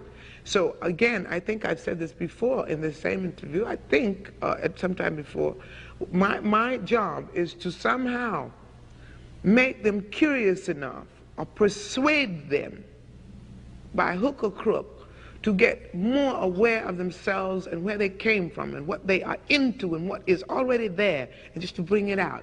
This is what compels me to compel them, and I will do it by whatever means necessary. When I'm finished working, as tired as I am, and my work completely takes all my energy, unfortunately, but when there are kids who come backstage afterwards who want to talk or who are moved to the point, sometimes they're moved to tears, I want to know more about it, and they shake my hand and they kiss me and they want to talk about their problems, I find the time to do so as much as I can. I discourage breakfasts and speeches because I don't make speeches, but I will go out of my way, in spite of the fact that I'm too tired to do it, to talk to them at least for 5 minutes or so, to sock to them the same message that I just finished doing on stage, and perhaps to hear some of their grievances, or just to make them feel that they are not alone. Because when you have a few colored kids in a huge white college, any way you cut it, they are alienated and they feel it. So when I come, I feel a responsibility. They're so glad to see me because I represent something to them, and I can't give them enough, you know. They need me. They need me. And when I'm needed, I have to give. I curse myself afterwards for having no voice, usually, and being so exhausted that I can't do anything for myself. But when they need me for, and the most important thing is, they are our future. It's an investment as far as I am concerned. When I invest time in young people from colleges, I know that I'm going to get that bread back. You know, bread cast upon the water comes back. Because when I see them doing their thing one day and I'm too old to do anything but sit and look at them, I'm going to say, well, I was part of that. I never intend for my children to look at me and be ashamed and say, Mama, why didn't you do something? I will have done mine. And so every time I talk to them, it's an investment to me. I say. All right, and shout outs and salutes.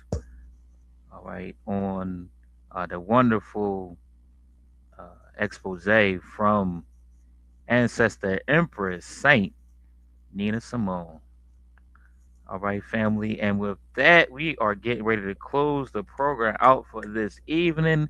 And what a wonderful program that it was, family. All of the elements came through to combine. We had the earth, the fire, the wind, and the water. All right. And with that being said, let me come to you all for final thoughts and closing remarks. Let me start off. Let me start off with Brother Pollinator. Final thoughts, closing remarks. Brother Pollinator. Man, it was a great. Thank you, sir. Thank you. It was a great exposition of all of our ethereal journalists. They came through. They spoke their opinion, their viewpoint, and well, not they. We spoke our opinion and our viewpoint, and we did it unapologetically within our true, authentic, higher selves. And I just want to give a shout out to Brother Knowledge Born Allah for joining the team. Together, everyone achieves more. And he's going to help us to continue to achieve the more that we're going to need as we continue this ethereal journey. And I just want to shout out to him and welcome him into the fold. And with that being said, I'm going to say upward, forward, and onward, UFO. Shalom to everybody. And we will see you on the Ethereal Journey podcast coming on Tuesday at 8 o'clock p.m. What is that going to be, our 35th edition or? I believe it is 35th or 36th. Yeah, I got it. Yeah, the last one threw me off, so I had to get back on count. Yeah. So we're going to be back on stage on this beautiful StreamYard platform to continue this mission, continue this journey. And with that being said, everybody have a great night, and we say shalom. I say shalom in one. I say. I'm not sure if Brother Born is indisposed right now, but I wanted to try to come back to him for final thoughts, closing remarks, if he is able and available. I don't see him. All right, you might be indisposed at the current moment, but shout out once again and triple salutes to Brother Knowledge Born Allah. And you're looking forward to building further with this partnership and collaboration, with the Dual Knowledge Radio Productions. All right. So with that, that's why we had this special edition today with the Ethereal Evolution and Wisdom Roundtable discussion. All right. Right. Triple salutes. All right. With that being said, let me come over with Sister Empress. Final thoughts, closing remarks. All right. Well, definitely another great ethereal journey expedition. And again, we look forward to our regular session, as Brother L mentioned, on Tuesday at 8. And we'll be going a little more into some of the other categories that, folks might be a little more familiar with us covering. This, of course, was, again, to kind of highlight Black history, some very specific people in our Black history. So, again, for Tuesday, you can expect us to bring you some other things dealing with technology, dealing with some of the other occurrences that are in the universe, and so forth and so on. So stay tuned. I say, absolutely.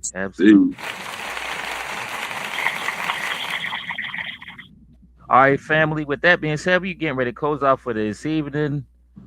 Much appreciated for joining us and rocking with us, continuing to support us. As was stated, we're coming back again on our regularly scheduled day, which is Tuesday, 8 p.m. With our podcast, our broadcast on StreamYard. We also are streaming on Facebook Live. And now, in addition, we now have our YouTube live stream. All right. So you can visit us there on all of those platforms. All right, so continue to tap into them. Much appreciated. That being said, I want to give thanks, of course, first and foremost, to the Most High Creator Creatress. I want to give thanks to the ancestors and the elders, those who have shed blood, sweat, and tears and paved the way. in order to allow us to be here today. Somebody ruffling. It sounds like you're walking in the snow. Okay. All right. I want to thank you all. Thank you for your time, energy, and effort, dedication, determination, and discipline. I bid you all truth, justice, peace, love, freedom, power, prosperity, protection, and divinely principled purpose. I want to say, let us continue to strategize, organize, and mobilize. And finally, I want to say, Pamoja Tutashinda, Together we will win. All right, peace and love, family. Until next time. Upward, forward. Praise Nat Turner, glory to Garvey, and long live the spirit of the Honorable Dr. Khalid Abdul Muhammad.